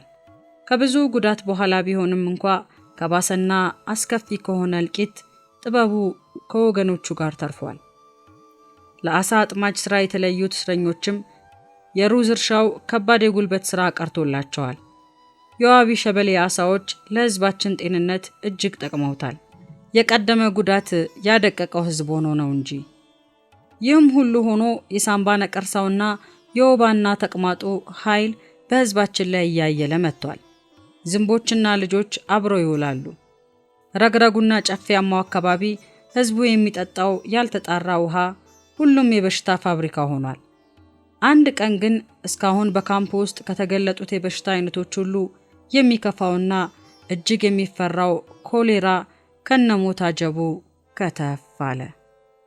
ጥበቡ የኔ ውድ ጥበቡ ገና የመጀመሪያውን ህመምተኛ ሲያይ ማረጋገጫ ላብራቶሪ አላስፈልገውም። ምንም እንኳን ተቅማጥና ትውከት በሃዋይ ካምፕ የተለመደ ቢሆን ከጥበቡ አይን ኮሌራ ሊሸሸግ አስመስሎ ገብቶ ህዝቡን በሞት ሊጠራረግ አልቻለም። ኮሎኔል ሁሴን በአስቸኳይ የህክምና እርዳታ ከሞቃዲሾ እንዲያስመጣ ጥበቡ አስታወቀው። ኮሎኔሉ አፍታም ሳይቆይ ስልክ ወደ ሞቃዲሾ፣ ኮሌራ ግቢዬ ገብቷል፣ አስቸኳይ እርዳታ ፍጠኑ። ጥበቡ የራሱን አስቸኳይ እርምጃ ወሰደ። በሃዋይ ካምፕ ውስጥ ሌላ ራሱን የቻለ ካምፕ ለይቶ ኮሌራ የያዛቸውንና ምልክቱ የታየባቸውን ሁሉ ወደዚያ አዘዋወራቸው። ለወንዱ 1 ለሴቱ 1 ኮሌራ ጓዙን ጠቅልሎ ከዚያ ግቢ ተሸንፎ ወጣ። ድሉም የጥበቡና ሌትና ቀን አብረው ታግለው ኮሌራን ያሸነፉት የህክምና ቡድኑ ሆነ። ኋላ ላይ የኮሌራ ካምፕ የነበረውን ወደ ቲቢ በሽተኞች ሆስፒታል ቀይሮታል። ሲስተር በላይነሽ ከቀብሪ ዳሃሩ ነርሶች መሃል አንዷ ነች። ስለ ኮሌራውም ሆነ ስለ ጥበቡ የምትናገረው አላት። 100 እና 130 ሰው በአንድ ክፍል ተኝቶ ከኮሌራ ማን ሊተርፍ ይችል ነበር? ዶክተር ጥበቡ ባደረገው አስደናቂ ጥረት ነው ለመትረፍ የተቻለው። ዶክተር ከተማረው በላይ እግዚአብሔር ጥበብን የሰጠው ሰው ነው። ሲስተር በላይነሽ ስለኔ ውድ በተጨማሪ ስትናገር ዶክተር ጥበቡ ለህዝብ የተፈጠረ ሰው ነው። የደሙ አይነት እንኳን ለሰው ሁሉ የሚሆን ስለሆነ ቀብሪ ዳህር በነበርንበት ጊዜ ደም ለሚያስፈልጋቸው ህመምተኞች በየወሩ ይለግስ ነበር። ከዚያ ቀውጢ ቀን በኋላ ሶማሌዎቹ በወሰዱን በ15 ቀናችን ነው እንደገና ከዶክተር ጋር ለመገናኘት የቻልነው። እናም እንዲህ አልኩት፣ አሁን ምንድነው መጨረሻችን ዶክተር? አይዞሽ ለ5 ዓመት ፕላን አውጪ። እንዴ ዶክተር 5 ዓመት እዚህ በእንዲህ ያለ ሁኔታ? አይዞሽ ምንም አይደለም በላይነሽ፣ ቀደም ብለን ብንሄድ ጥሩ ይሆንልናል። ብንዘገይ ደግሞ ልብሽን ሰፋ እንድታደርጊ አእምሮሽ እንድታዘጋጂ ይረዳሻል እንጂ 5 ዓመት እዚህ እንቆያለን ማለት አይደለም። እኛ ደግሞ እግዚአብሔርን ልናመሰግን ይገባናል እዚህ በመሆናችን። እግዚአብሔርን ማመስገን እንዴት? ስለምኑ ዶክተር? እኛ እዚህ ባንሆን ኖሮ፣ እኛ ባንንከባከበው ኖሮ ይህ ህዝብ ምን ሊደርስበት እንደሚችል አስቢ ውስቲ። ምንም ባናደርግለት እንኳ አይዟችሁ ማለት ትልቅ ነገር ነው። እግዚአብሔር እዚህ ሲያመጣን ትልቅ ዓላማ አለው። አክላም እንዲህ ትላለች ሲስተር በላይነሽ፣ እኔ ከነርስ ትምህርት ቤት ገና እንደተመረቅኩ ቀብሪ ዳህር ተመድቤ ስራ በጀመርኩ 6 ወር ጊዜ ውስጥ ነው የተማረኩት እና አይዞሽ እያለ እያበረታታኝ ያን ህዝብ በምችለው ሁሉ ለመርዳት እኔም እንድፍጨረጨር ረድቶኛል። ሰው በብዛት ይታመማል፣ የምንሰጠው መድኃኒት ግን የለንም። ሊድን የሚችለውን ሰው በመድኃኒት እጥረት ምክንያት ሲሰቃይ ሲብስም ሲሞት ማየት ልብ ይሰብራል፣ ያስለቅሳል። አንዳንዴ በእኔ ደረጃ ዝም ብዬ ማየት ብቻ ይሆናል። በየክፍሉ ስንገባ ሰው ያቃስታል። እዚህም ለቅሶ እዚያም ስቃይ ነው። ሕፃናት በኃይለኛ ትኩሳት ተቅማጥና ትውከት ተይዘው ይሞታሉ። በዚህ ላይ ረሃብና ሌላም ችግር አለ። ጭንቅ ሲለኝ ለወታደሮቹ ነግሬ ዶክተርን ማስጠራት ብቻ ነው። እሱ ሲመጣ መድኃኒት በእጃችን ባይኖርም ህመምተኞቹን የሚላቸው ይደንቀኛል። አይዟችሁ ይሻላችኋል፣ ነገ መድኃኒት እንፈልግላችኋለን እያለ ይደባብሳቸዋል። እሱ ደግሞ የወይኒውን አዛዦች ተለማምጦና አሳምኖ ሲብስም ተሟግቶ መድኃኒቶችን ያመጣልን ነበር። ለዚያ ሁሉ ህዝብ በህይወት መኖር እግዚአብሔር የተጠቀመበት ዶክተርን ነው ላለው። ይቀጥላል።